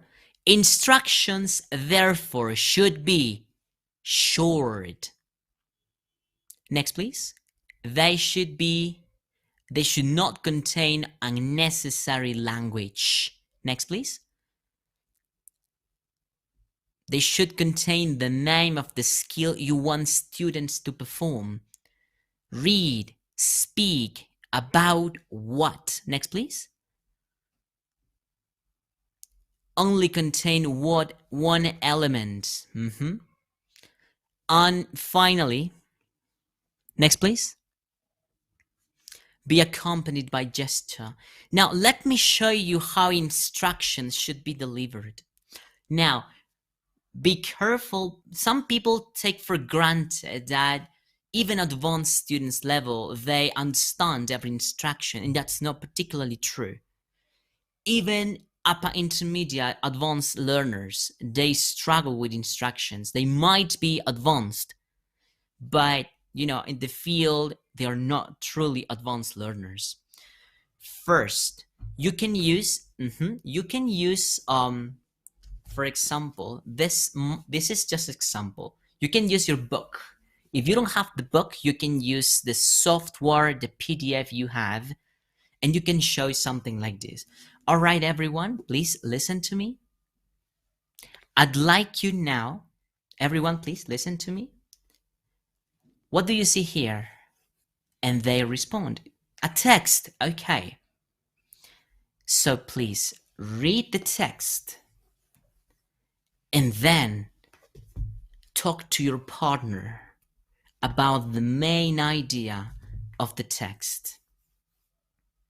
So that's my instruction. Then we need to confirm learners understood instruction. The wrong way to confirm they understood is, any questions? Do you understand? To which most learners replied, yes. Everything clear, right? Yeah, I love sarcasm, by the way. So instead of saying that, you can say, okay, so do we need to read or to speak? And then learners say, to speak. If they reply that, it means they didn't understand the instruction. But what about if they say, we need to read what? To read the text. And then you ask again, do we read the text? And then what do? Do we answer the questions right here? Or do we talk to my partner about the main idea? We talk to my partner. All right, do it. Instructions, dear colleagues and respectful audience. Instructions contain three things. Number one, what they have to do. They have to read, they have to speak, they have to compare, they have to what? Number two, who is working with who? Is it individual work? Is that pair work? Is that group work? And finally, instructions contain the time. Now you have 3 minutes. Now you have 4 minutes. So instructions contain 3 particular elements. Can you tell me? Everybody, chat box. 3 elements in instruction. What to do, well done, Yanli. Time and... Yeah, great, very good. Maybe short. What they have to do, who is working with whom, and the time. Well done, Betty. Yay. If we were having this conference face to face, I would have brought some biscuits for all of you, for those who answer my questions. Yeah, I use Madhuri's technique. I love this. Gesture, short time. Remember, instructions are an important, essential pillar of our lessons. Every task should be accompanied by some movement. You can use your hands. Everybody now look, and then you can use your hands. For example, you can use, do you see this column? And you see this? How many columns does this task have? 2 columns. Is this column empty or full? It's empty. What about this column? Is this column empty? It's full. What do you think we need to do? We don't need to spoon feeding our learners. Let them tell you what's going on, right? Oh, we have to match them. All right. So please match the right answer. You have 2 minutes and do it individually. Go. That's the proper way to introduce instructions. And this is the way every single teacher at the Language Center I am proudly working with provide. And that is what distinguishes, because we provide this particular service to learners. We think a lot about our learners needs, and they need this particular instruction setting. Yay. Next one, please. Next slide. Let's now talk about an important thing. Yes, next slide, please. Monitoring. Yay, let's talk about that. So, do you think monitoring is important? Next, please. Yeah, absolutely, yeah. So, why do we monitor? Can you tell me? Very important, absolutely true. Why do we monitor? To check students' understanding. Well done. To check if students are on task. Lovely. To see they are doing the work. Yeah. Otherwise, they will be doing something else, right? To help them in process of learning virtually. Yeah. Absolutely, Luis. We can monitor them virtually. We can use breakout rooms. We can create different meet sessions or rooms, and we can send them to those rooms. So I monitor room 1, room 2, room 3, the same way as in face-to-face lessons. Check the process and support them to guide and check all students. Yeah, excellent. Good. Okay, lovely. Next slide, please. This is pretty much what I think are the reasons by which we monitor students. Number 1, we monitor them to see if students are on task. We monitor them to see if students need help, obviously, right? That's why we are here as teachers, to inform the teacher as how well students are doing. They are doing well, they are not doing, and particularly the most essential thing about monitoring, it's to monitor for errors and mistakes, which they're quite different. I will explain that in a while. Now, let's talk about this. Next, please. What can you tell me are the difficulties and dangers when monitoring? What can you tell me? What's that? The difficulties and dangers when monitoring.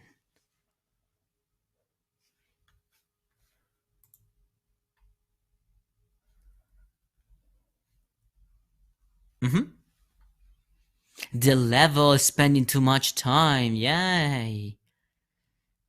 Yeah. Anybody else? Difficulties and dangers when monitoring. The tools that you need for it. Absolutely. Yay. Situation.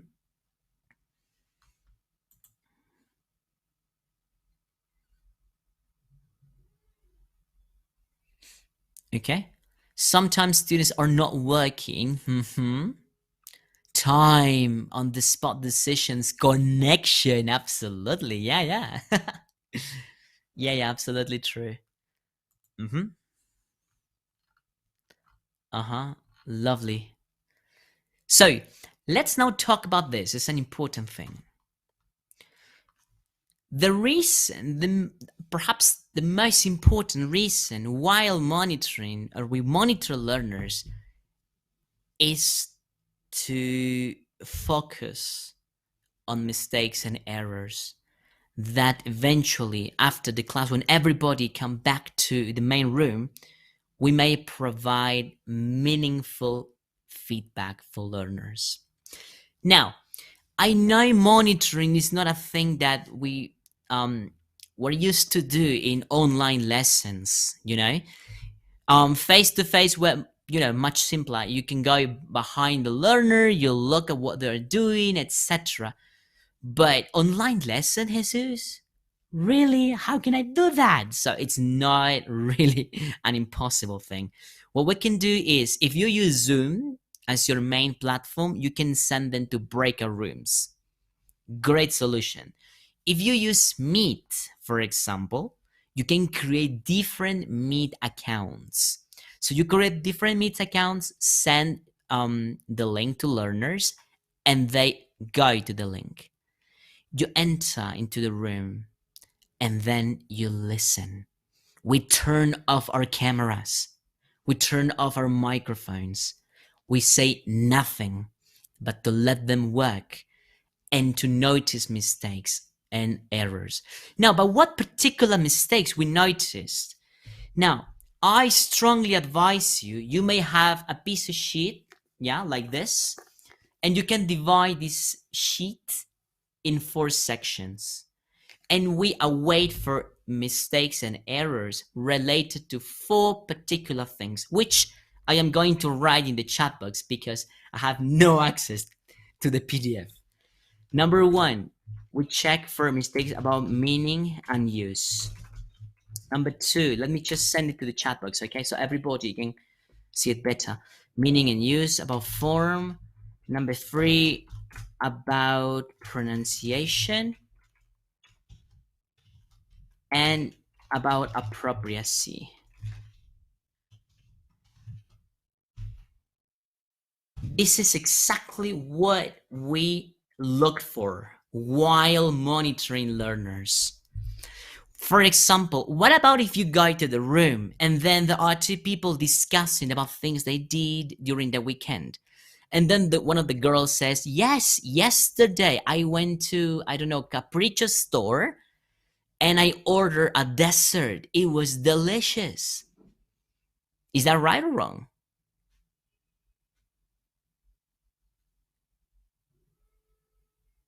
What kind of mistake was that? It's wrong. Absolutely true. Yeah. So, you know what I do? I do this. Exactly. So, I look for the square of pronunciation and I write it down.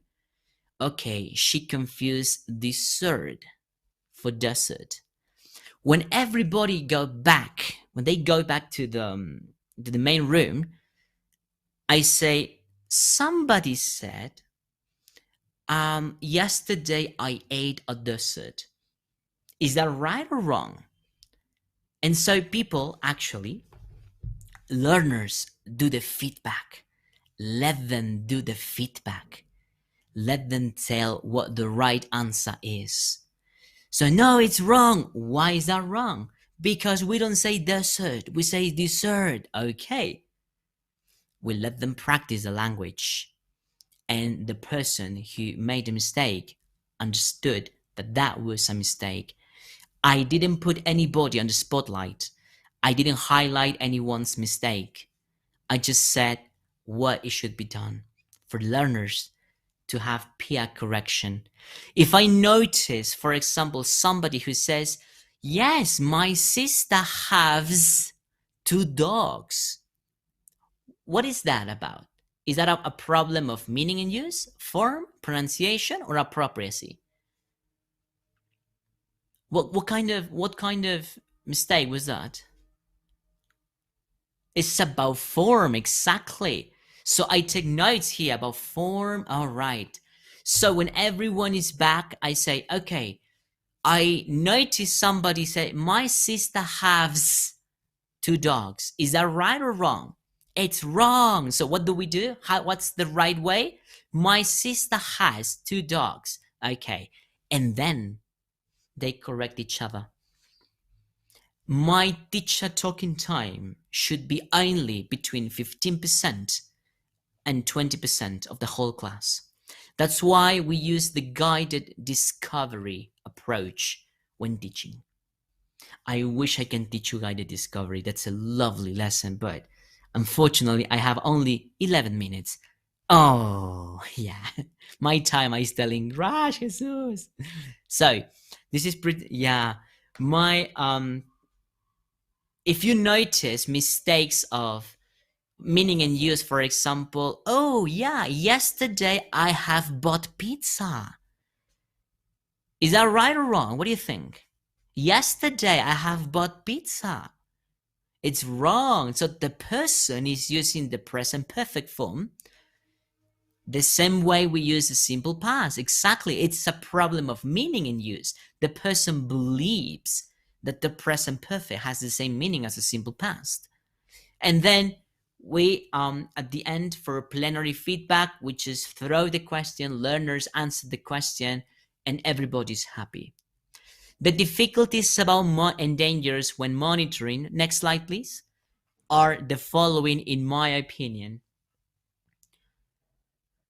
It is easy to get sucked into students' conversation, isn't that? Yeah, absolutely. It's hard, because you're talking to them. It's like, yeah, Peru lost yesterday. Oh my gosh. Hey, teacher, what did you do last weekend? Oh, yeah, then you start talking, right? It is difficult to keep a balance between being there to help and interfering. Sometimes people just provide feedback on the spot and not delayed feedback. And here comes the question, why? Some people say, when I monitor classes and I ask the teacher the reason by which him or her provided feedback, and ask why it was delayed feedback and not on spot, the person says because that's the way everybody does, for example. So my suggestion is think carefully why we do things. I was monitoring the class of one of the teachers. Well, I work as a monitor, and I can't tell you the name of the university, otherwise UNSA is going to get angry. Yeah, I can't tell you the name. Sorry about that. But the thing is that I was monitoring one of the teachers, and then I asked the teacher, your class was awesome. And the teacher responded, yes, it was. And I asked the teacher, can you tell me why your class was okay? And the teacher replied, but I didn't make any mistake. I monitor, I provided feedback, I did some clarification. And I said, I know that. Can you tell me why your class was okay? It was an outstanding class. And he replied back, but my class didn't have any mistake. I know. I just want to know why it went well. The problem with many teachers is that we put our attention on what went wrong. But we should pay attention why our lessons are going well. Don't you think? So sometimes we do things because it is the way it's mostly done in the world. And that's particularly the difference between having a ritualistic behavior of teaching and a teaching based on principles. A ritualistic behavior tells us what most teachers do, therefore I should do. And a teaching principle comes when I look at the needs of my learner. When you monitor and you provide feedback, you should be very careful not to interfere. Careful. If you think that your learners need to have a delayed private feedback because it's cultural, because the learners has a particular, let's say, has this particular personality, we should think about how my learner feels more than what I learn.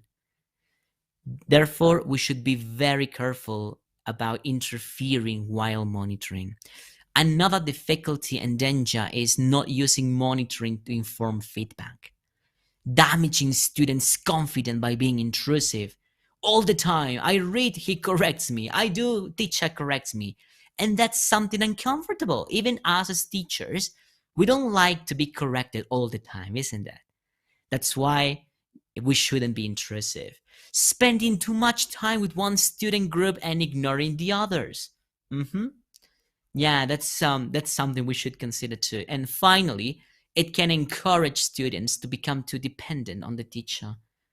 So my suggestion for all of you tonight is, when you monitor, exactly, yes, Luis, when you monitor for feedback purposes to assist learners, but remember that we want to create something called learners' autonomy. We want them to use the language, not in the classroom, but outside the classroom.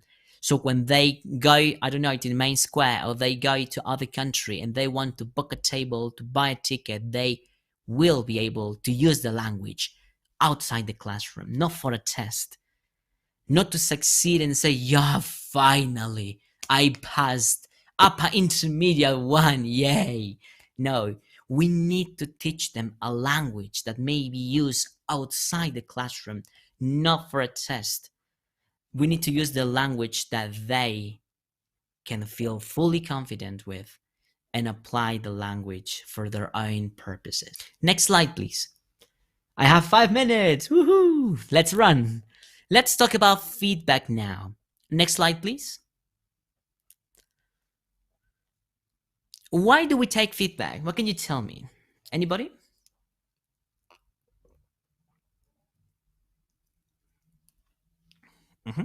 Feedback?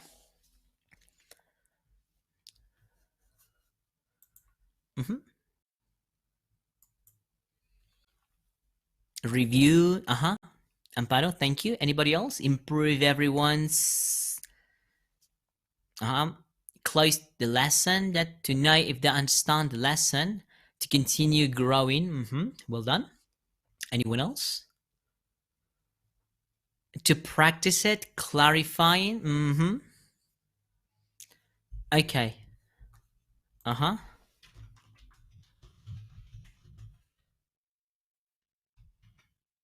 Okay. Level increase. All right. To make action plans, excellent. Next slide, please. Well, we take the next slide, please.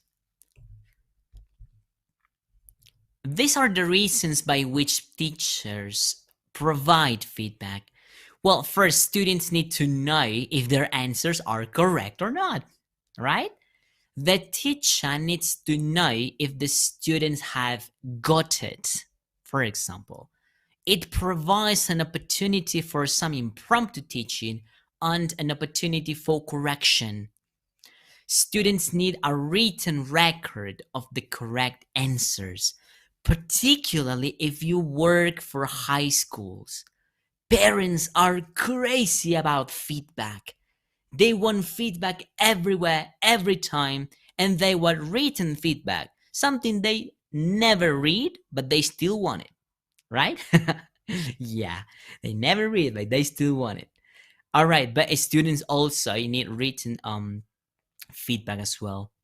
Now, feedback somehow is rapport building. Now, rapport building, because when somebody helps you, assists you with this particular authentic interest in the learner, the person, the student, the learner feels like, oh, my teacher really cares about me. Oh, it feels awesome.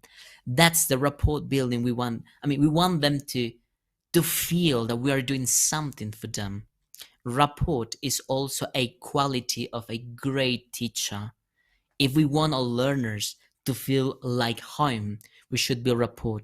And it brings a stage to a logical conclusion. I still have 2 more minutes, so before we finish the lesson, I'd like to tell you something else. Oh yeah, I wish I can teach you a lot of things. I prepared a lesson about error correction, how to correct things. Unfortunately, I have only 2 minutes left.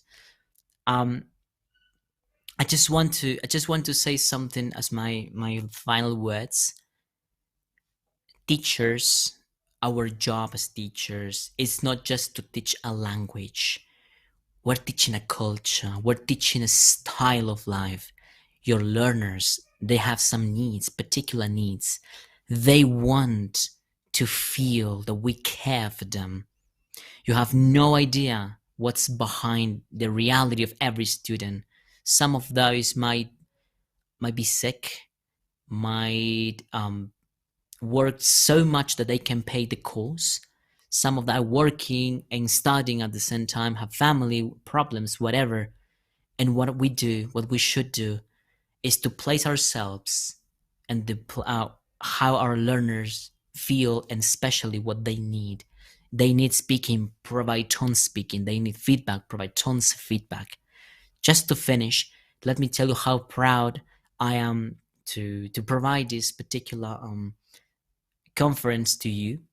My name is Jesus Miguel. I am a proud teacher of the Language Center of San Pablo University.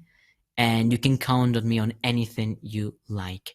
I will send this PDF plus some books. Yeah, would you like some books about this? Awesome. You can contact me then to my email if you want some extra books related to this topic. Yeah, you can send me a message here. That's my email. Thank you very much, everybody. I'd like to thank all the organizers this wonderful conference. My name is Jesus Miguel, and I wish everybody may learn so much about this conference that you will be fully ignited and ready to keep teaching this wonderful language, which is English. Thanks very much. I'll send my email again. Thank you. Bye-bye.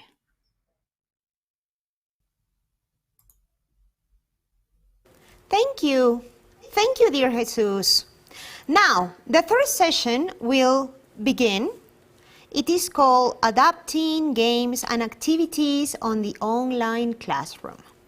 With the use of various programs and websites online in combination with their textbooks, teachers can still conduct their chosen activities and games seamlessly.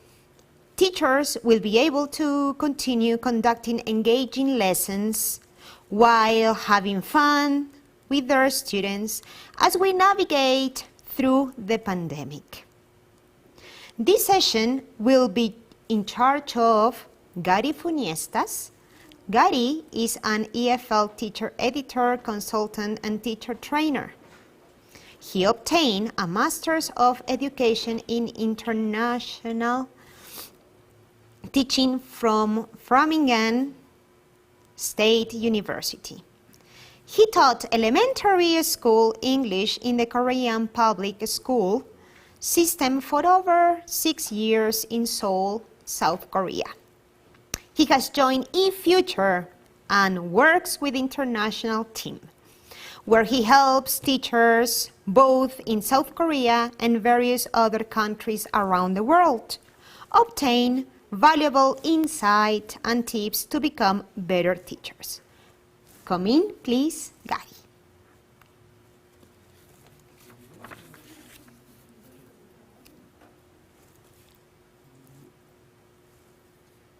Hello?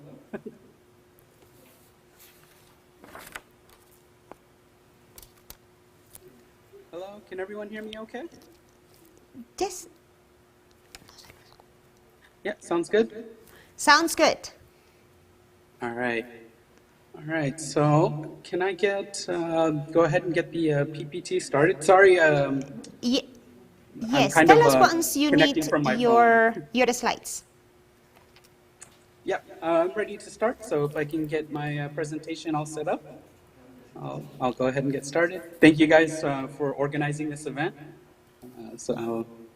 I appreciate being invited to present for you guys today.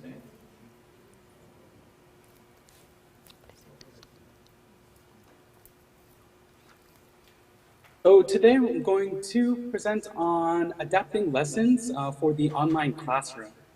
So I know a lot of you are kind of teaching online and trying to give as many tips and ideas for you guys to use in your classroom and to what you can think about as you're planning your lessons to teach online. All right. Okay, so can I go to the next slide? Next. So I usually like starting out my presentations with a bit of a warm-up activity. So I don't actually have access to the chat, so hopefully you guys will participate. So if you could go to the next slide, we'll start our warm-up activity. So I'm going to show some words, okay?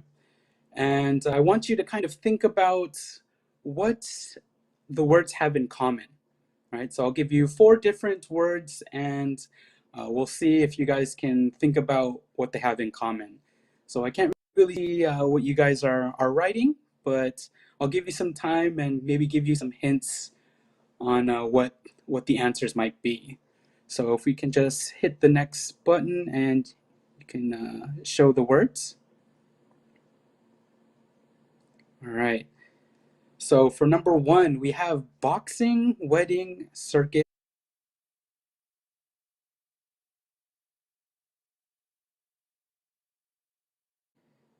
Number 3 is kitchen, tea, bath, and beach. And number 4 is green, light, wear, and boat. So what words do you think they have in common?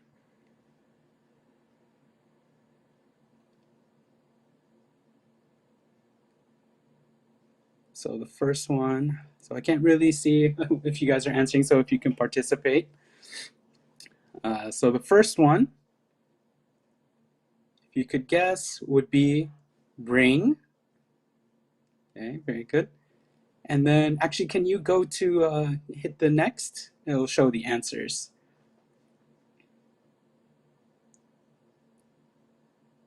And one more. There you go. So those are the answers. So for the first one, boxing, wedding, circus, and ear, the thing that they have in common is a ring. And then for number 2, we have soup, table, dessert, spoon, and then towel, and then house. So maybe some people don't know about a tea towel. That might have thrown people off, but that is something. All right. Okay, so next, please. So today's agenda, just going to go over, class preparation, platform preparation, so what you can think about depending on the platform you're using, and kind of go over the kind of steps for a lesson plan, okay, before you start your class. The online resources I actually moved to the end, and then I'll go over some game and activity ideas. So when I go over these game and activity ideas, these ideas you can use both in the classroom. So eventually when we do move back into the classroom, you can still use them, but if we're using Zoom, if we're using Google Classroom or whatnot, you can still kind of adapt them to using that platform, all right? And then if we have the time, we'll do a wrap up in Q&A, but if not, then I'll give you my information and you can contact me if you have any questions. Okay, so let's get started. Next. So kind of curious, I can't see your guys' answers, but wanted to see, what platform you guys are using. These are kind of the main platforms that teachers have been using. I've used myself as well when I've taught kind of online lessons. So the most common one being Zoom. All right, so next. So if we're thinking about Zoom and we're thinking about these platforms, there's a lot of things that we need to kind of think about as, to be familiar with these platforms. So hopefully you guys already know about these kind of tools that you have available to you. So, exploring what the platform has to offer. If you, pay for a subscription or something, if you get more access to different utilities or tools that might be available. The previous presenter I sat in and watched, he talked about using breakout rooms. So utilizing those, great for group activities. Might be a bit difficult to monitor all of them all at once if you're teaching alone, but kind of the same time you're teaching in the classroom, you can't keep track of what all the groups are doing when you're walking around. So kind of just deal with the trust with your students and hope that they're doing their work right. Some things we can't control with what's going on behind the students. So knowing how you can do your audio settings and muting and unmuting. And if you're doing projects and other presentations, just making sure that the students know how to screen share as well. So not only should you familiarize yourself, hopefully the students are familiar with using the platforms as well as using the annotate function. So highlighting what you want the students to be looking at, as well as giving the students the access to be able to write as well when applicable. Obviously, you don't want the students to be drawing on the board while you're trying to teach the lesson, right? So next. So going into lesson planning, all right? So next. So I have kind of my own idea of how we have different parts of a lesson plan and kind of going in order, right? So I have 8 things here that I think are very important that we should think about going into a lesson, right? A lot of times we don't really distinguish what we're trying to accomplish with certain parts of our lesson. So to kind of break it down into these parts and thinking about the order and how we're teaching our lessons, whether online or in class, these are very important, right? So for number 1, usually I have, I would like us to think together to decide, as a group, what we think the first part of the lesson is. So I'll give you time to think about it. So number 1, what would be the first one? So I know when I've done this with the teachers before, some people think, the review game would go first. So if you guess that isn't correct, or provide input also wouldn't be correct, right? So the first one, so if you can hit the button to show the first one. The first one, which I hope everyone guessed, would be suspense. So if you can hit the button to animate the first part. So next. Yeah, so warm up and review. So when we start the lesson, we want to have a warm up with the class. Hopefully you're doing that with your student. The way I thought about it when I taught English here in Korea is, my students outside of my class, they are not speaking English, right? Korean. So when they come into my class, you do a short little, 5-minute activity to flip that switch, right? So then think more English and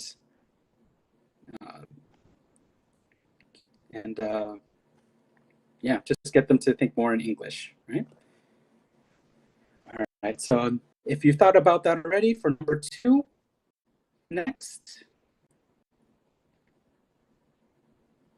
is background knowledge, right? So what background knowledge is trying to get the students to present what they already know, right? So a lot of times students have picked up maybe some English words every now and then from different sources and all that. So when we're in class, it's nice to kind of get them to show what they already know. Okay. So next. After background knowledge, we do providing input, right? So now we're presenting to the students what we're going to teach them for the day. So getting your books, or presenting vocabulary, or presenting the key sentence of the lesson. That is where provide input comes in. Now, after provide input, this is usually the part where teachers tend to think differently on what comes next, right? So some people from here, or from some teachers from here, might go straight into the game, right? Provide the input, and then you go into a game, right?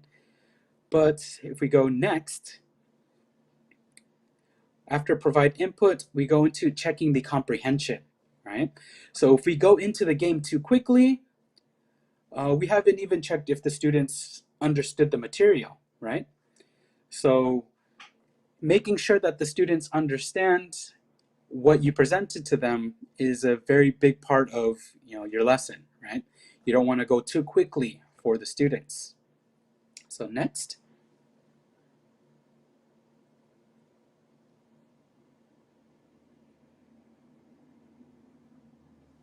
Okay, so now we have provide output time.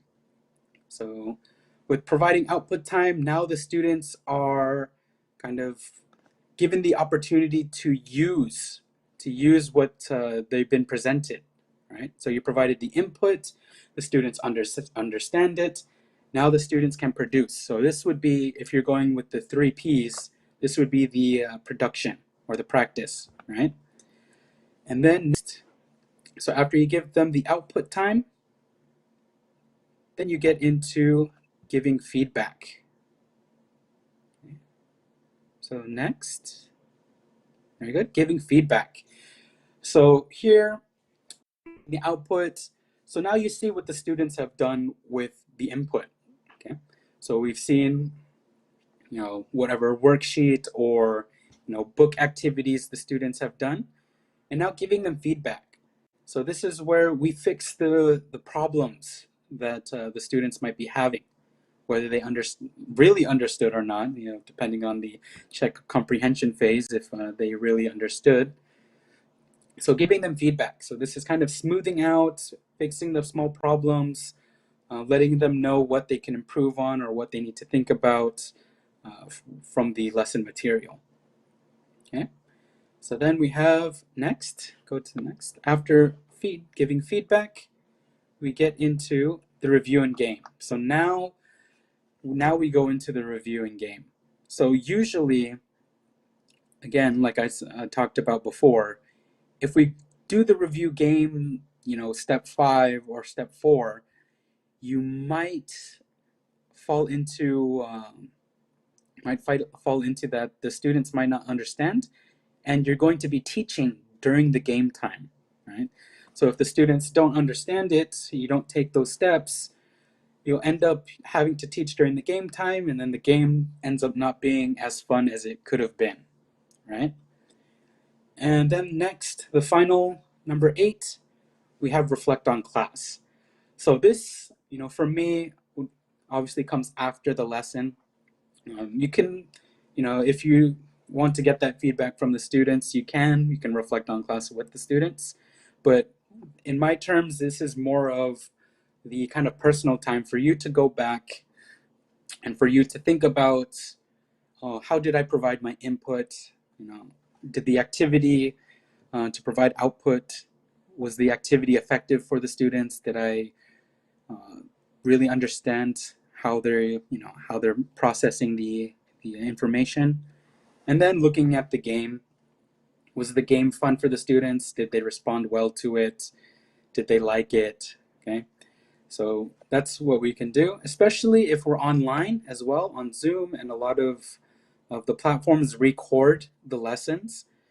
So me personally, I don't like going back sometimes to I don't like listening to my own voice a lot, but you have the recordings of the lesson. You can go back and focus in, how did the students react to this? How did they react to that? And you can take notes for your future lessons. Okay, so let's go next. So let's go over a few parts of these of the lesson plan.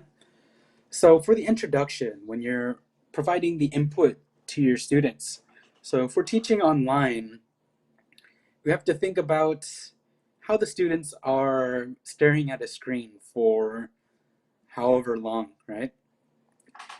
So if their English class is online, most likely their other classes are online as well. So going throughout the whole day, looking at the screen, you get kind of fatigued, get tired.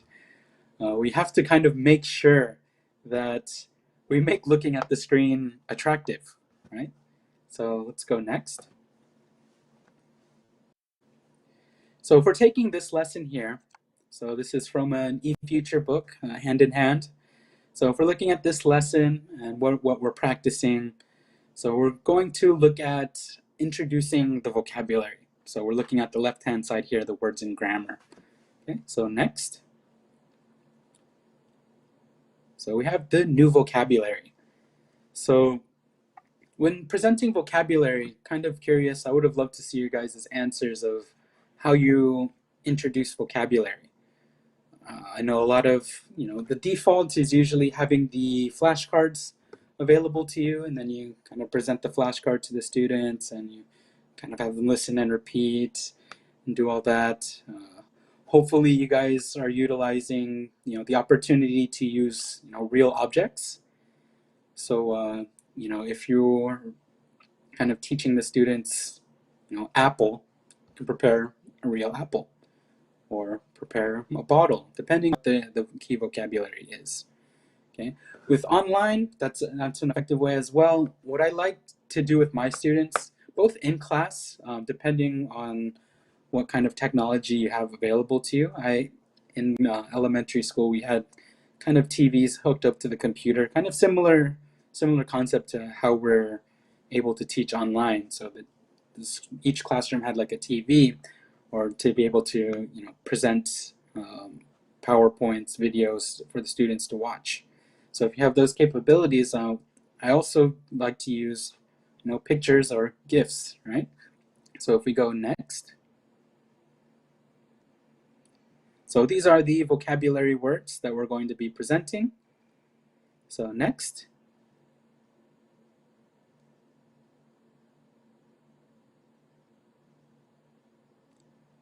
So we have this here.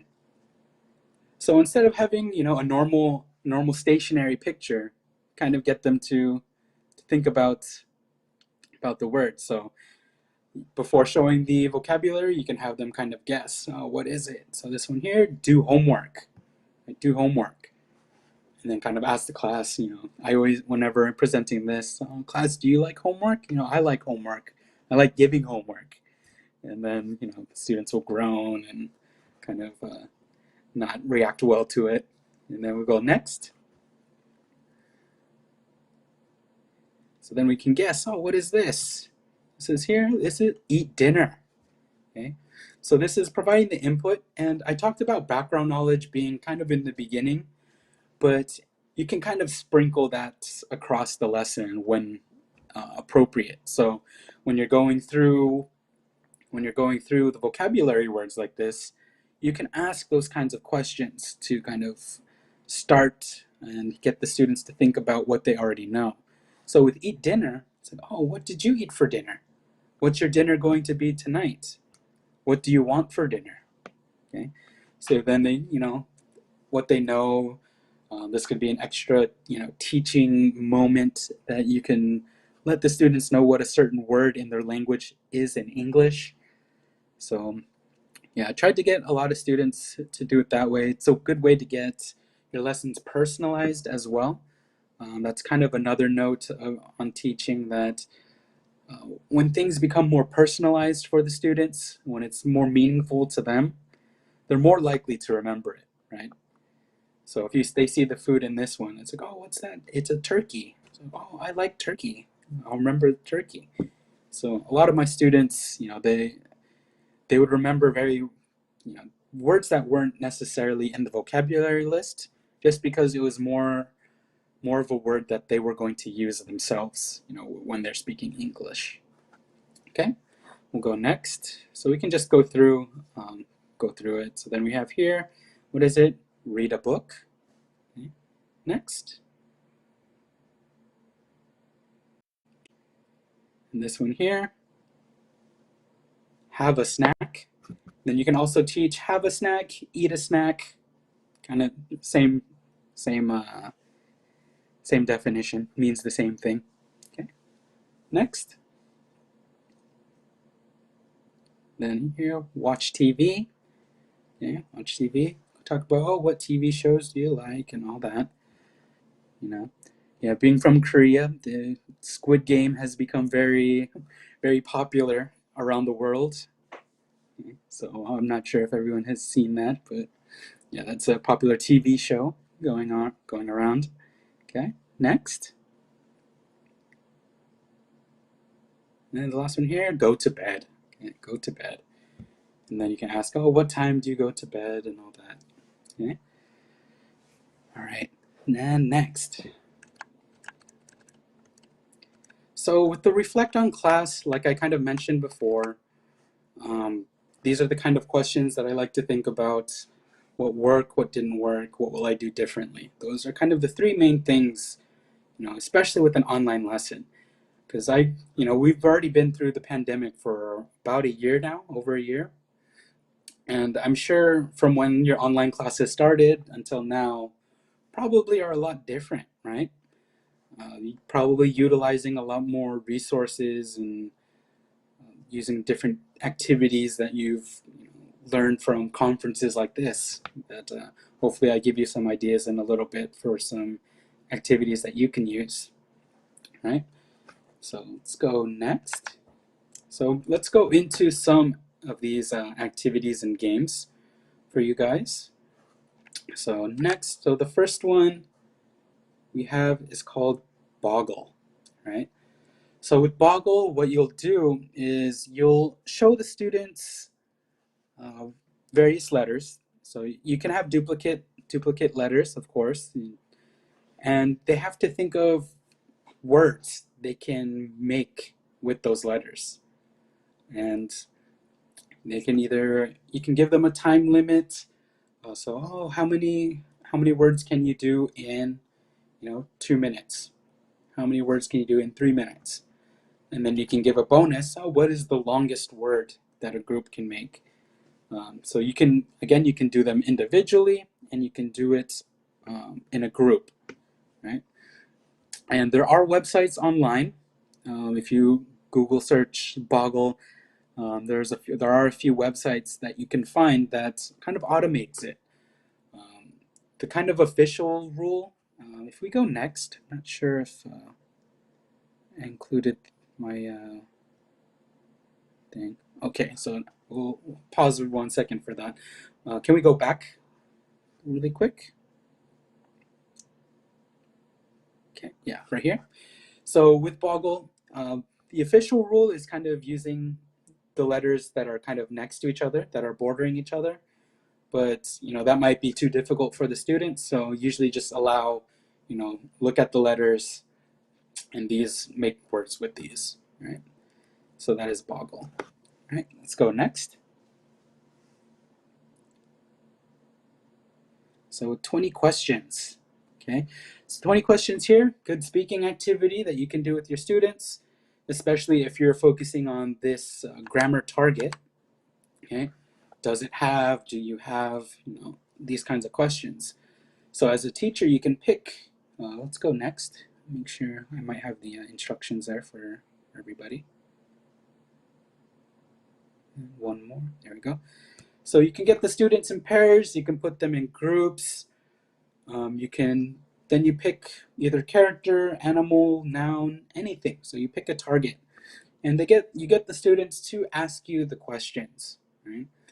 So this would be where, when you're teaching online, kind of making sure that the students take turns. When you open it up too much and you don't manage the audio too well, you'll just get a bombardment, 20 questions just all happening at once, right? So, if you want to do it that way, or, you can have the students type in the chat, ask the questions, typed out. It's a kind of a writing activity in a sense, getting them to practice making their own sentences, right? So next. So you can try to get them to focus in on a few questions, right? Get them to use some adjectives or some adverbs or something, depending on what you're focusing on. Sometimes if you make it too broad, you don't give too many hints, the students will use up all their 20 questions and never get close, right? So we'll go next. And then, again, like I said, this allows having the students to be able to speak, right? Getting them to use their questions, and depending if it's either you can get another student to pick something. You'll have them answering back and forth. So maybe the whole class is asking a question, the student will answer, yes it does, no it doesn't, or yes he does, no he doesn't, like this, okay? So we'll go next. So I would have loved to, I need to see the chat for some of these activities. So we'll go next. So we're gonna try it. So with the 20 questions using animals, this one we might have to just pass. So in PowerPoint, I don't know if you know, you can kind of make a timer.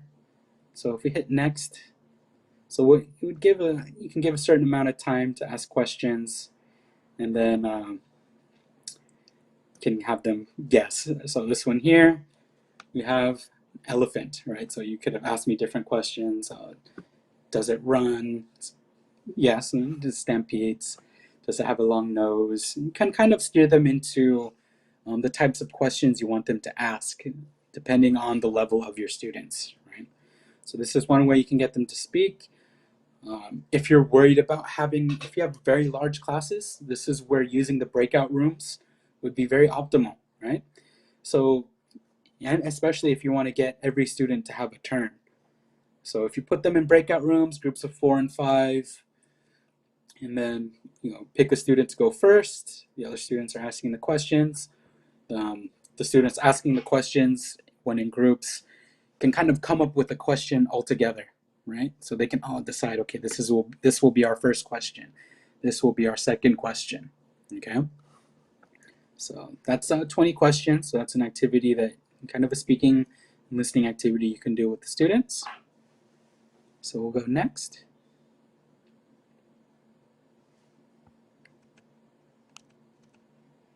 So this one here, again, give me 5. Right, so give the students a category. So this is a good kind of warm-up activity.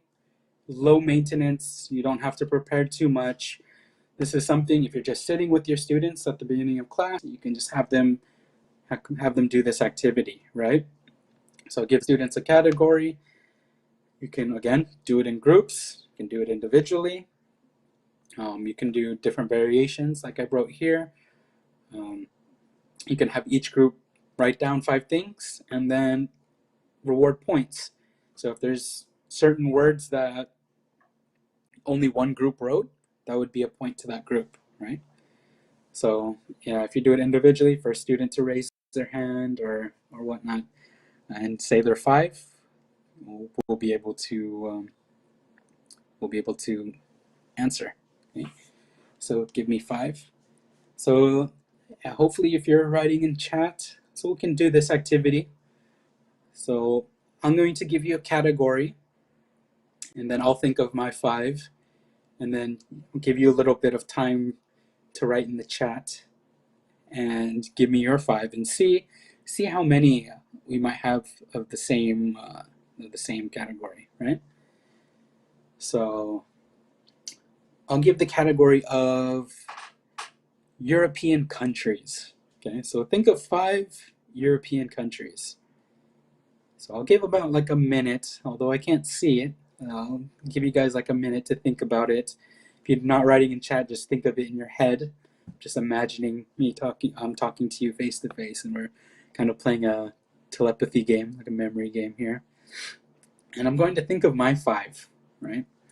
And then we'll see, if we have the same. Obviously, I won't know the answer, but, me being in Korea and you being, where you are in Peru, can match our answers. So European countries. So the first one, so I talked a little bit. So I've kind of come up with my 5, which are also the 5 that I hope to travel to in the future, hopefully. So maybe that's what you guys have thought as well during this. So the first one, Spain. Spain is in Europe. Spain, I've only been once. It's Barcelona and an island called Mallorca. Then we have England, okay, Italy, Greece, and Germany. So those are my 5. So we have Spain, England, Italy, Greece, and Germany. So then you can have your students, read out theirs and see, how much were the same and how much were different. So you can even do it reverse. They have to guess, the 5 that, the teacher is going to say, and then kind of do a game that way. So good, good warm up, or you can use this as your kind of main game as well. Depending on, if it's a review game, probably would be perfect. You probably covered many different categories, and the students can, use their background knowledge and use different things that they learned throughout each lesson and category. Okay, so next. All right, so it looks like my title got a little, the format got a little messed up a bit, but this one is called Think, Pair, Share. And while I was taking my master's course, this was an activity that I learned and started doing with my students before joining eFuture. And I've kind of been presenting this as much as I could to any teachers that I've trained across the past few years. And I think it just covers so many different boxes of teaching for yourself and for the students, for their learning experience. So you can give a worksheet. I'll show an example in a second, and have 3 boxes. And what you're going to do is give the students a certain time limit, 1 minute, can be 30 seconds, depending on how you've laid out your classes, and give them a task, and they use that time to practice by themselves, right? So if I give them, tell me how many countries you know, just going off what we did before. So tell me how many countries you know, and then they start writing down the countries that they know in the first box. And then after that, they partner up. So you give them a partner, and then with their partner, they compare what they wrote, or they think together of the different countries that they know, and then they continue writing, right? And with doing that, it gives the students to be able to teach each other, right? It gives you a break. It gives the teacher a break. You can kind of monitor what the students are doing, and it gives them the opportunity to share what they already know with their partner or their friend. And then for the final part, so the think part, so think, pair, share. Think by themselves, pair up with their partner, and then share with the whole class. So after those 2 minutes, then as a class, you kind of go over, okay, this is what I know, this is what you know, and kind of go through all of that. Okay, so we'll go next. So this is kind of the worksheet that I would use. Very simple. You can make it on PowerPoint, on Word, just a simple table. So the first box, like I said, is by yourself. Think by yourself. Second box, this is where when they're talking with their partner, they write down more words. And then the last box, as a class, each student is kind of sharing their own things, and then they kind of write down. And they write down what things the class had said that they haven't said yet. Another way that you can do this is, excuse me, another way you can do this is have them kind of practice and translate a little bit. So if you had a table of colors, for example, so with my students, I gave a list of colors in Korean. Okay, so we had the list of colors in Korean on the right or on the left side, and then on the right side, you'd give them, say, 30 seconds, and they would have to translate it. Okay, translate what words do they know in English, okay, for like 30 seconds. So they're thinking about, okay, blue, red, like if they were doing it in Spanish, so you can have like blanco, rojo, like all on the left side, and then the students would be writing the English word on the right for the first part, and then they would be working together with their partner, trying to fill in the rest of the boxes, and then at the end, come together as a class, and you fill out the rest of the boxes, right? So that's kind of one activity you can do with the students. When you're doing this online, again, you can obviously use it as a way to utilize the breakout room. So with a partner, it doesn't have to be just a pair. You can do it in groups. Adjust it. It's not, none of these activities. I'm talking a lot about adjusting it, adapting it, and how we're going to use it online. If your class is too big in pairs, you can easily just change pair into group. Use the group, the breakout rooms again. Give them a minute as a group, and then just bring it all back together, right? So it's kind of very simple adaptations when you're doing some of these online, all right? So we'll go next. So I was going to do this and try it with adjectives if we're learning adjectives. So we'll go next again. So if you're going to do this, mine's just, again, simple, showing a picture. So you have 1 minute to write down, as many adjectives that you know. Okay, so we'll go next. So then you would have a timer, and then you would go through and it would stop. And you can talk about the picture together. So what adjectives do you see? You can talk about colors. We have a lot of Disney characters on here. So we have the 7 dwarves right in the front. Each of those, except for Doc, would be an adjective if the students knew. And you can kind of go over it with the class, right? Okay, so we'll go next again. And one more time, next. And skip through this one. Okay, so with Think, Pair, Share, why I think it's a good activity and kind of important to use. Again, like I mentioned earlier, it allows the students to teach each other. And then the background knowledge portion, allows the students to share what they already know or what they learned before. Okay, we'll go next. So here we have another kind of simple, so a lot of activities, you can just share a photo and kind of get the students to kind of just use the photo and ask them questions about it, right? So when I was young, we had these books, the I Spy books. I'm sure maybe some of you have done this as well. And they give you kind of objectives. You need to find these in the picture, right?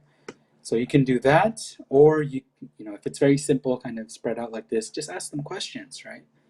So next. So first question here, what animals do you see? So what animals do you see? So we have what looks like, we have Mickey Mouse, so there's a mouse. So we see a fish. There's a big frog on the left side there, the blue and yellow frog.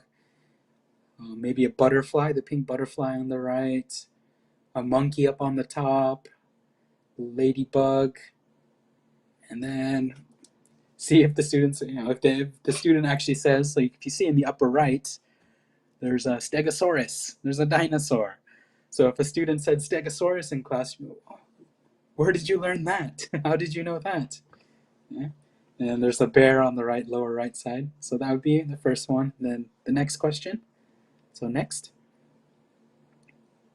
What color is the crayon? So then it's kind of more simplified. So what color is the crayon? So first they have to find the crayon.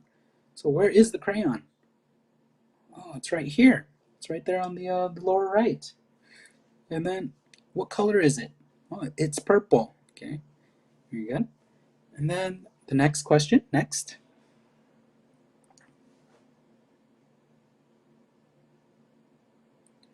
Okay, so the next question would be, how many single letters do you see? Okay, so then kind of go through single letters. So I'm looking at mostly talking about the magnets.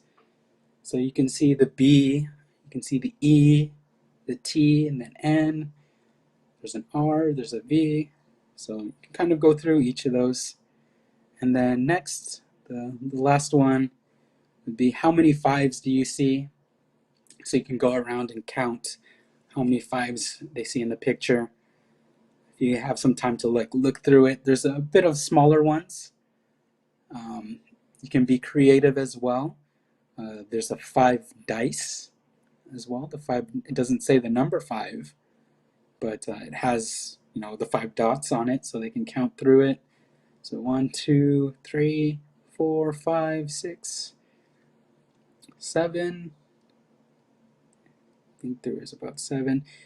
And then if you wanted to be really tricky, you can say 8 and include the actual number 5 in the question. If you wanted to be the tricky teacher, then technicality, right? Okay, so we'll go next. So that's I Spy. So this one here, catch the vocab. So this one, good with vocabulary words. You can have the students answer using the sentence as well. So this one might be a bit difficult. I do have a template for this, so I'll give you my email at the end. So it's a bit complicated because you can use a lot of different motions and everything on PowerPoint. if you can get very creative with some of the games. So if we go next, so the object is to follow the card, right? So we can show the different flashcards, and then the class picks one, and then you follow the card, and they have to guess what number the card is behind. Okay, so next. Okay, so we have 4 cards here. Okay, we have 4 cards here. So we have a crayon, we have a book, we have a table, and we have a chair. So we're going to pick one card, and then what's going to happen is they're going to be covered, and then they're going to shuffle around. And we have to follow the correct card, right? So I'm going to pick crayon. Okay, so we're looking at the upper left, the crayon photo. And then what's going to happen is when the presentation person, you just hit the button once. Okay, hit the button once. So yes, go next. So just hit it once.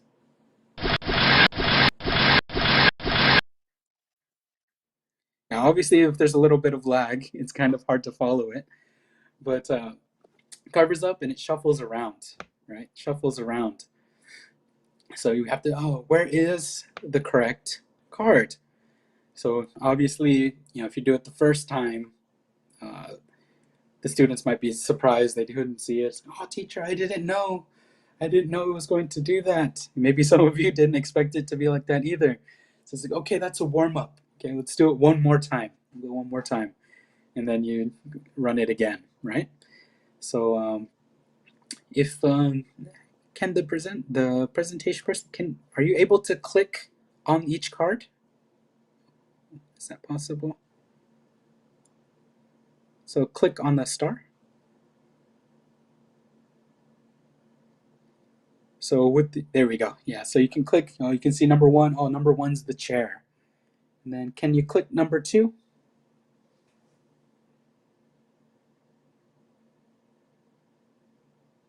Yeah, number 2, then 3, and then 4. So then you can keep going until the students find the correct answer, right? Okay. So let's go next. So you can do it with 4 depending on the level of your students. You can go up to 6. So we'll just go next and skip the 6. I'm sure my time is kind of running a bit low here.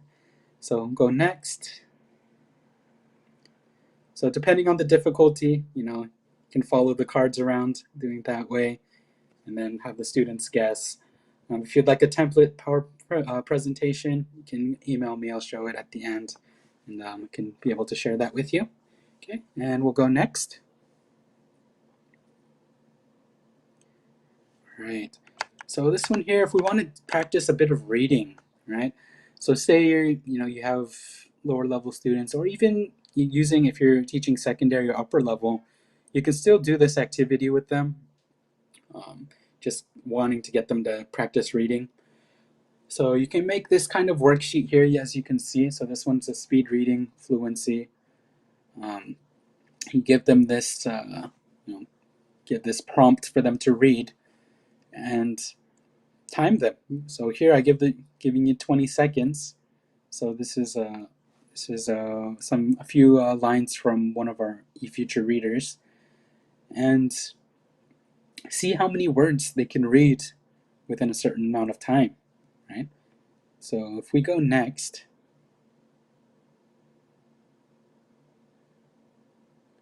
so this one here, so I took kind of the first few paragraphs of Harry Potter, and I was going to do this with you guys as well.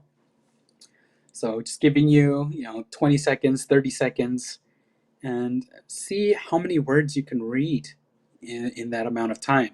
And then when you finish, the students would write down in the first box, so trial 1, they would write how many words they got in the first trial. Okay, and then they would go again, the second time, third time, however many times.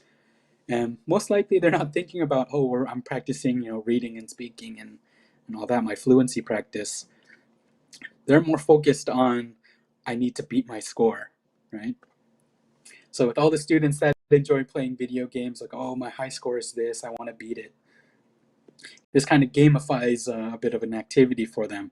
And, you can get the students to practice this way.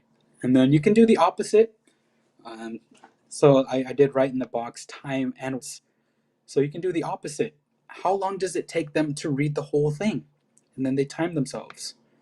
So I would note that we should use this in partners, right? Use partners in this. So one student is the timer, but also making sure that the student is reading properly. So a lot of times they'll just mumble through the whole paragraph, right? And they're not speaking clearly. So you want them to speak clearly, speak accurately, and make sure the students are policing each other when you do this activity. Okay. So I did have a timer on there, but you can see how long it takes you to read this. You can get, when you receive the presentation, you can kind of practice yourself as well. Okay, let's go next.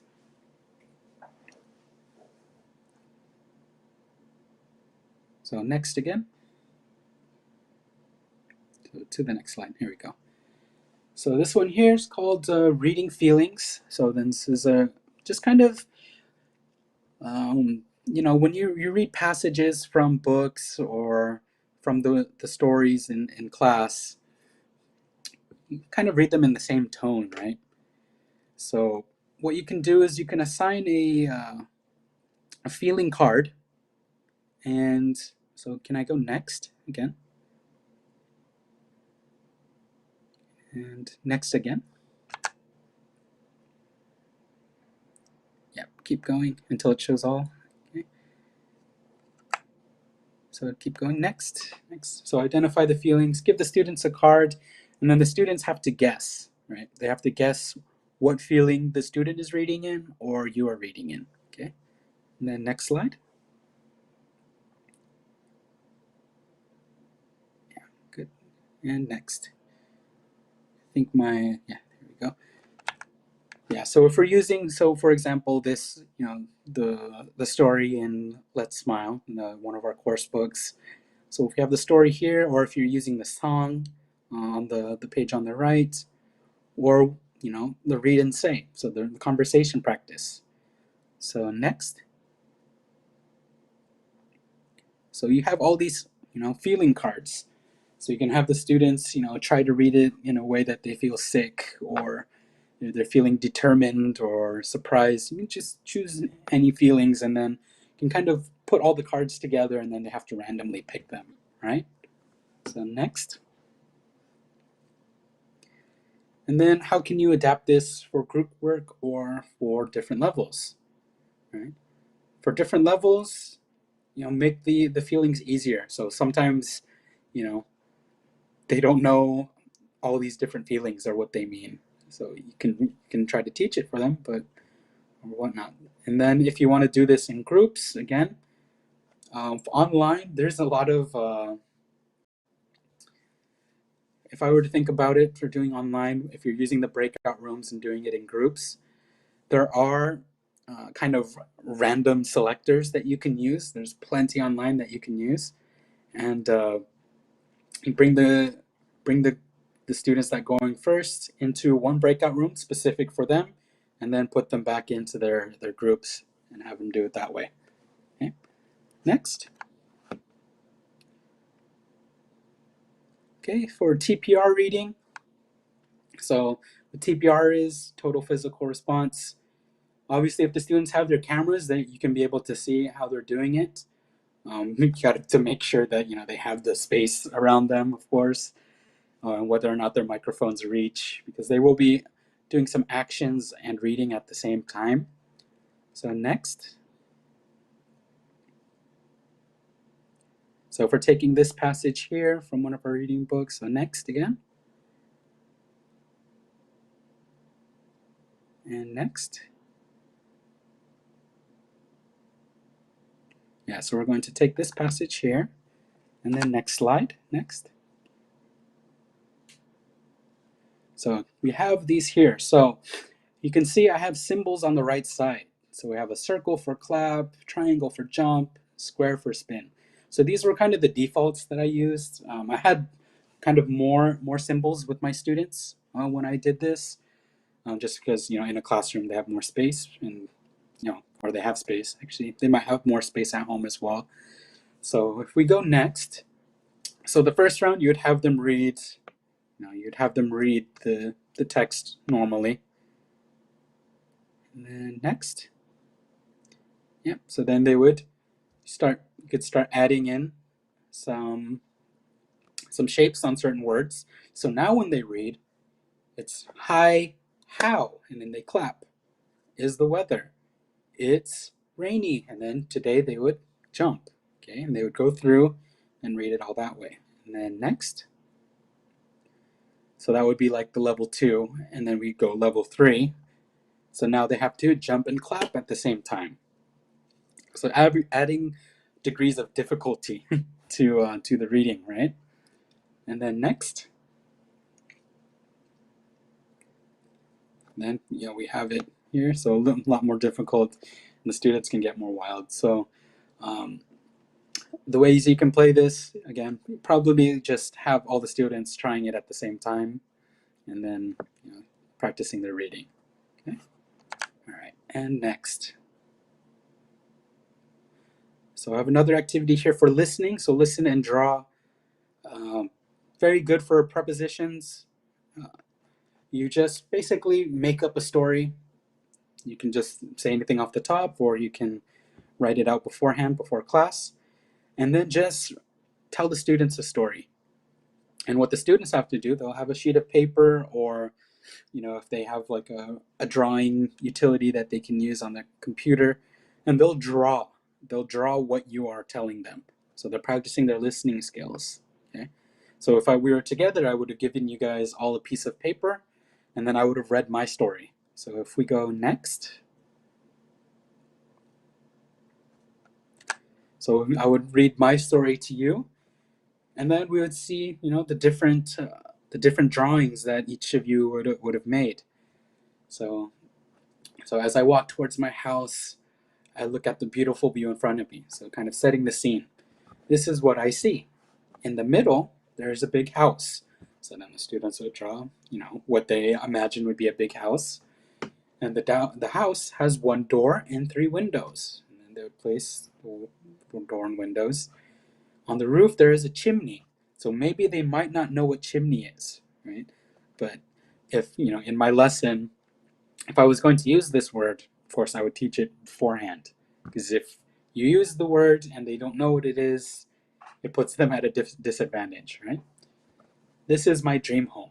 On the top right, there's a big sun. And they kind of go through as you read it and try to get into the small little details of it. So I talked about an apple tree on a hill, and, you know, how many fish and birds are there and how many clouds. So it's a good kind of listening practice. So I'm almost finished here. So if we go next. So for some follow-up things, homework ideas that you can do. I don't know if you guys have thought about using PPTs as worksheets, that kind of more interactive worksheets, right? And then doing a lot of projects and presentations for the students. There's a lot of websites. Canva is one that I've tested before, and they could use to make posters and presentations on. So next, so I'll show kind of an example of a PPT worksheet. So if we go next.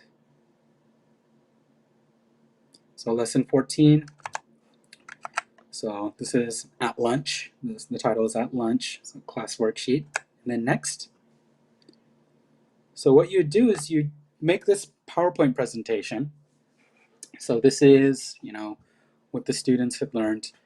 There is an audio file in the top. So if you include the audio file, the students will listen to the audio, and then what they would do, since they can edit the file, right? So each student will have their own file. They can click and drag to the appropriate part, right? So what flavor do you want? What's for lunch? Me too. And then they would drag the box into the proper place and then hit save. Okay, and then next.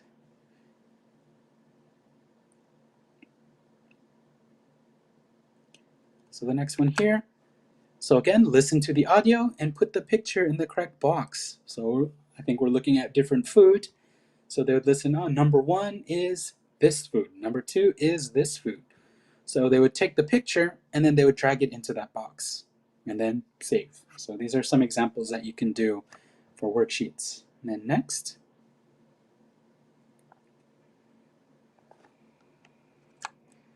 So then again, write your answer here. So you just simply ask the question, and then in that text box, they can erase, write your answer here, and write their answer. So then next. So another example, question, answer, and then next. And then getting them to answer it. What do you want for lunch? So then they can go on the internet, look for a picture of something they want to have for lunch, or they want for lunch. Copy and put the picture in there, and then write their answer. Okay. And then next, so I'll be wrapping up here, almost finished. So these are a few other kind of websites that you can look at once you get the presentation. A lot of them have some games or kind of good websites for different projects and stuff. Powtoon, students can make a cartoon as well, and all that. So once you get the presentation, you can kind of go through these. Maybe some of these you've already used. Elo.org is a place. One of my kind of colleagues that I was able to meet created this website to kind of help teachers make use of interactive tools and everything. And then for everyone, my last slide here as I'm wrapping up, says my information. So if you want the presentation or want the template for some of the games, feel free to email me here. I want to thank Nutessa as well for inviting me and letting me know about this opportunity to present to you guys. I really hope that I was able to give you guys some ideas. At the very least, give you guys something to think about when you're preparing your lesson and how you're doing online. And as a teacher myself, it's great that you guys are taking part in these kind of conferences. Teaching isn't a profession where you're perfect at the beginning, right? So we're always trying to learn, always trying to improve. And I always, tell the teachers that I train that our students aren't the only ones that are learning still. We're still learning how to improve as teachers and everything. So hopefully I was able to provide some help and tips for you guys, and I hope that you're able to, survive through this pandemic, and I hope everyone's doing well throughout all these times. And hopefully, I can visit Peru and do these activities and do these presentations in person in the future. So thank you guys so much, and that's all I have for you guys today. And thank you guys for listening.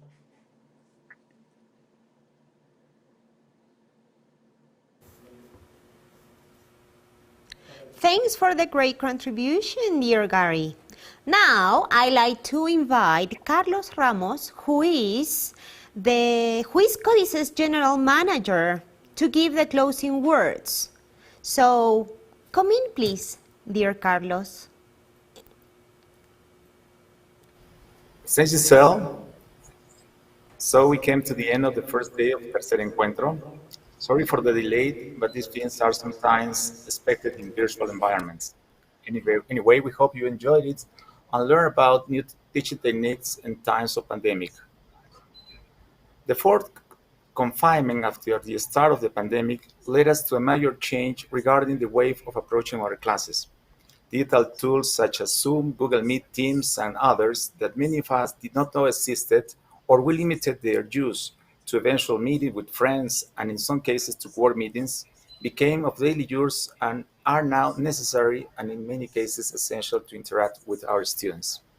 Since we came up with the idea of Primer Encuentro de Profesores, we were very clear about the continuity and permanence that this event should have in the following years.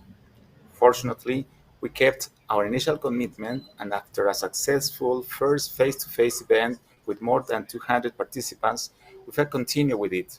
carrying it out these last 2 years in a virtual way due to the circumstances, making use of these digital tools already mentioned, which nowadays allows us to arrive in real time and shorten distances, managing to keep the initial objective of sharing with our different international speakers new trends and methods that you could eventually implement in your daily English classes. Due to the latest encouraging news from the government, the important progress in the vaccination process, we hope to meet you again next year in Un Cuarto Encuentro, hopefully this time face-to-face. Thanks again for joining us today. There is more to come tomorrow, 3 more international speakers and a round table that you should not miss. Well, I got to say goodbye, don't be late tomorrow, and see you next time. Bye.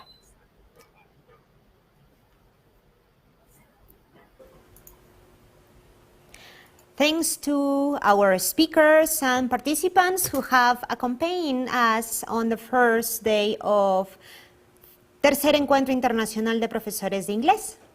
On behalf of NUTESA and the Language Center at San Pablo University, I appreciate your attendance. Thanks for coming, good evening, and we will meet again tomorrow at 8:50 a.m. Goodbye.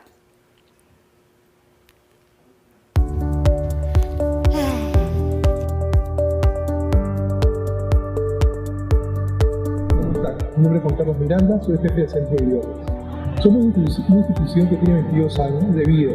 Pertenecemos a la Universidad Católica San Pablo. Estamos comprometidos con la enseñanza del servicio que brindamos, en este caso, la enseñanza de idiomas. Queremos ser referentes en cuanto a enseñanza de idiomas a nivel regional y nacional, para lo cual estamos de forma continua y permanente modernizando nuestro sistema académico. Pero no solamente estamos enfocados en entregar una enseñanza de calidad, sino también buscamos que nuestros alumnos tengan una experiencia de servicio única durante toda su estancia con nosotros. Hola, mi nombre es Delia Arias y soy la coordinadora académica del Centro de Idiomas de la Universidad Católica San Pablo. En la universidad nosotros nos preocupamos por desarrollar muchos programas que estén de acuerdo a las necesidades del alumno. Y por eso en el Centro de Idiomas actualmente tenemos 3 programas de formación, programa de inglés, portugués y francés. Y los cursos de preparación también van de acuerdo a todo lo que estamos viviendo hoy en día. Los cursos de preparación Cambridge son uno de los cursos más populares. Tenemos el Business First, el C1, Advanced. Estamos preparando para IELTS y para TOEFL IB. Hola, mi nombre es Diana Lezano y soy profesora de inglés en el Centro de Idiomas. En los programas tanto de francés, inglés como portugués, contamos con evaluaciones constantes. Estas nos ayudan a poder apoyar a los alumnos a mejorar constantemente en cada paso. Esto, de mano de la pedagogía lúdica que fomentamos, hace que nuestras clases sean dinámicas y entretenidas, pero quizás lo más importante es que hace que nuestros alumnos aprendan con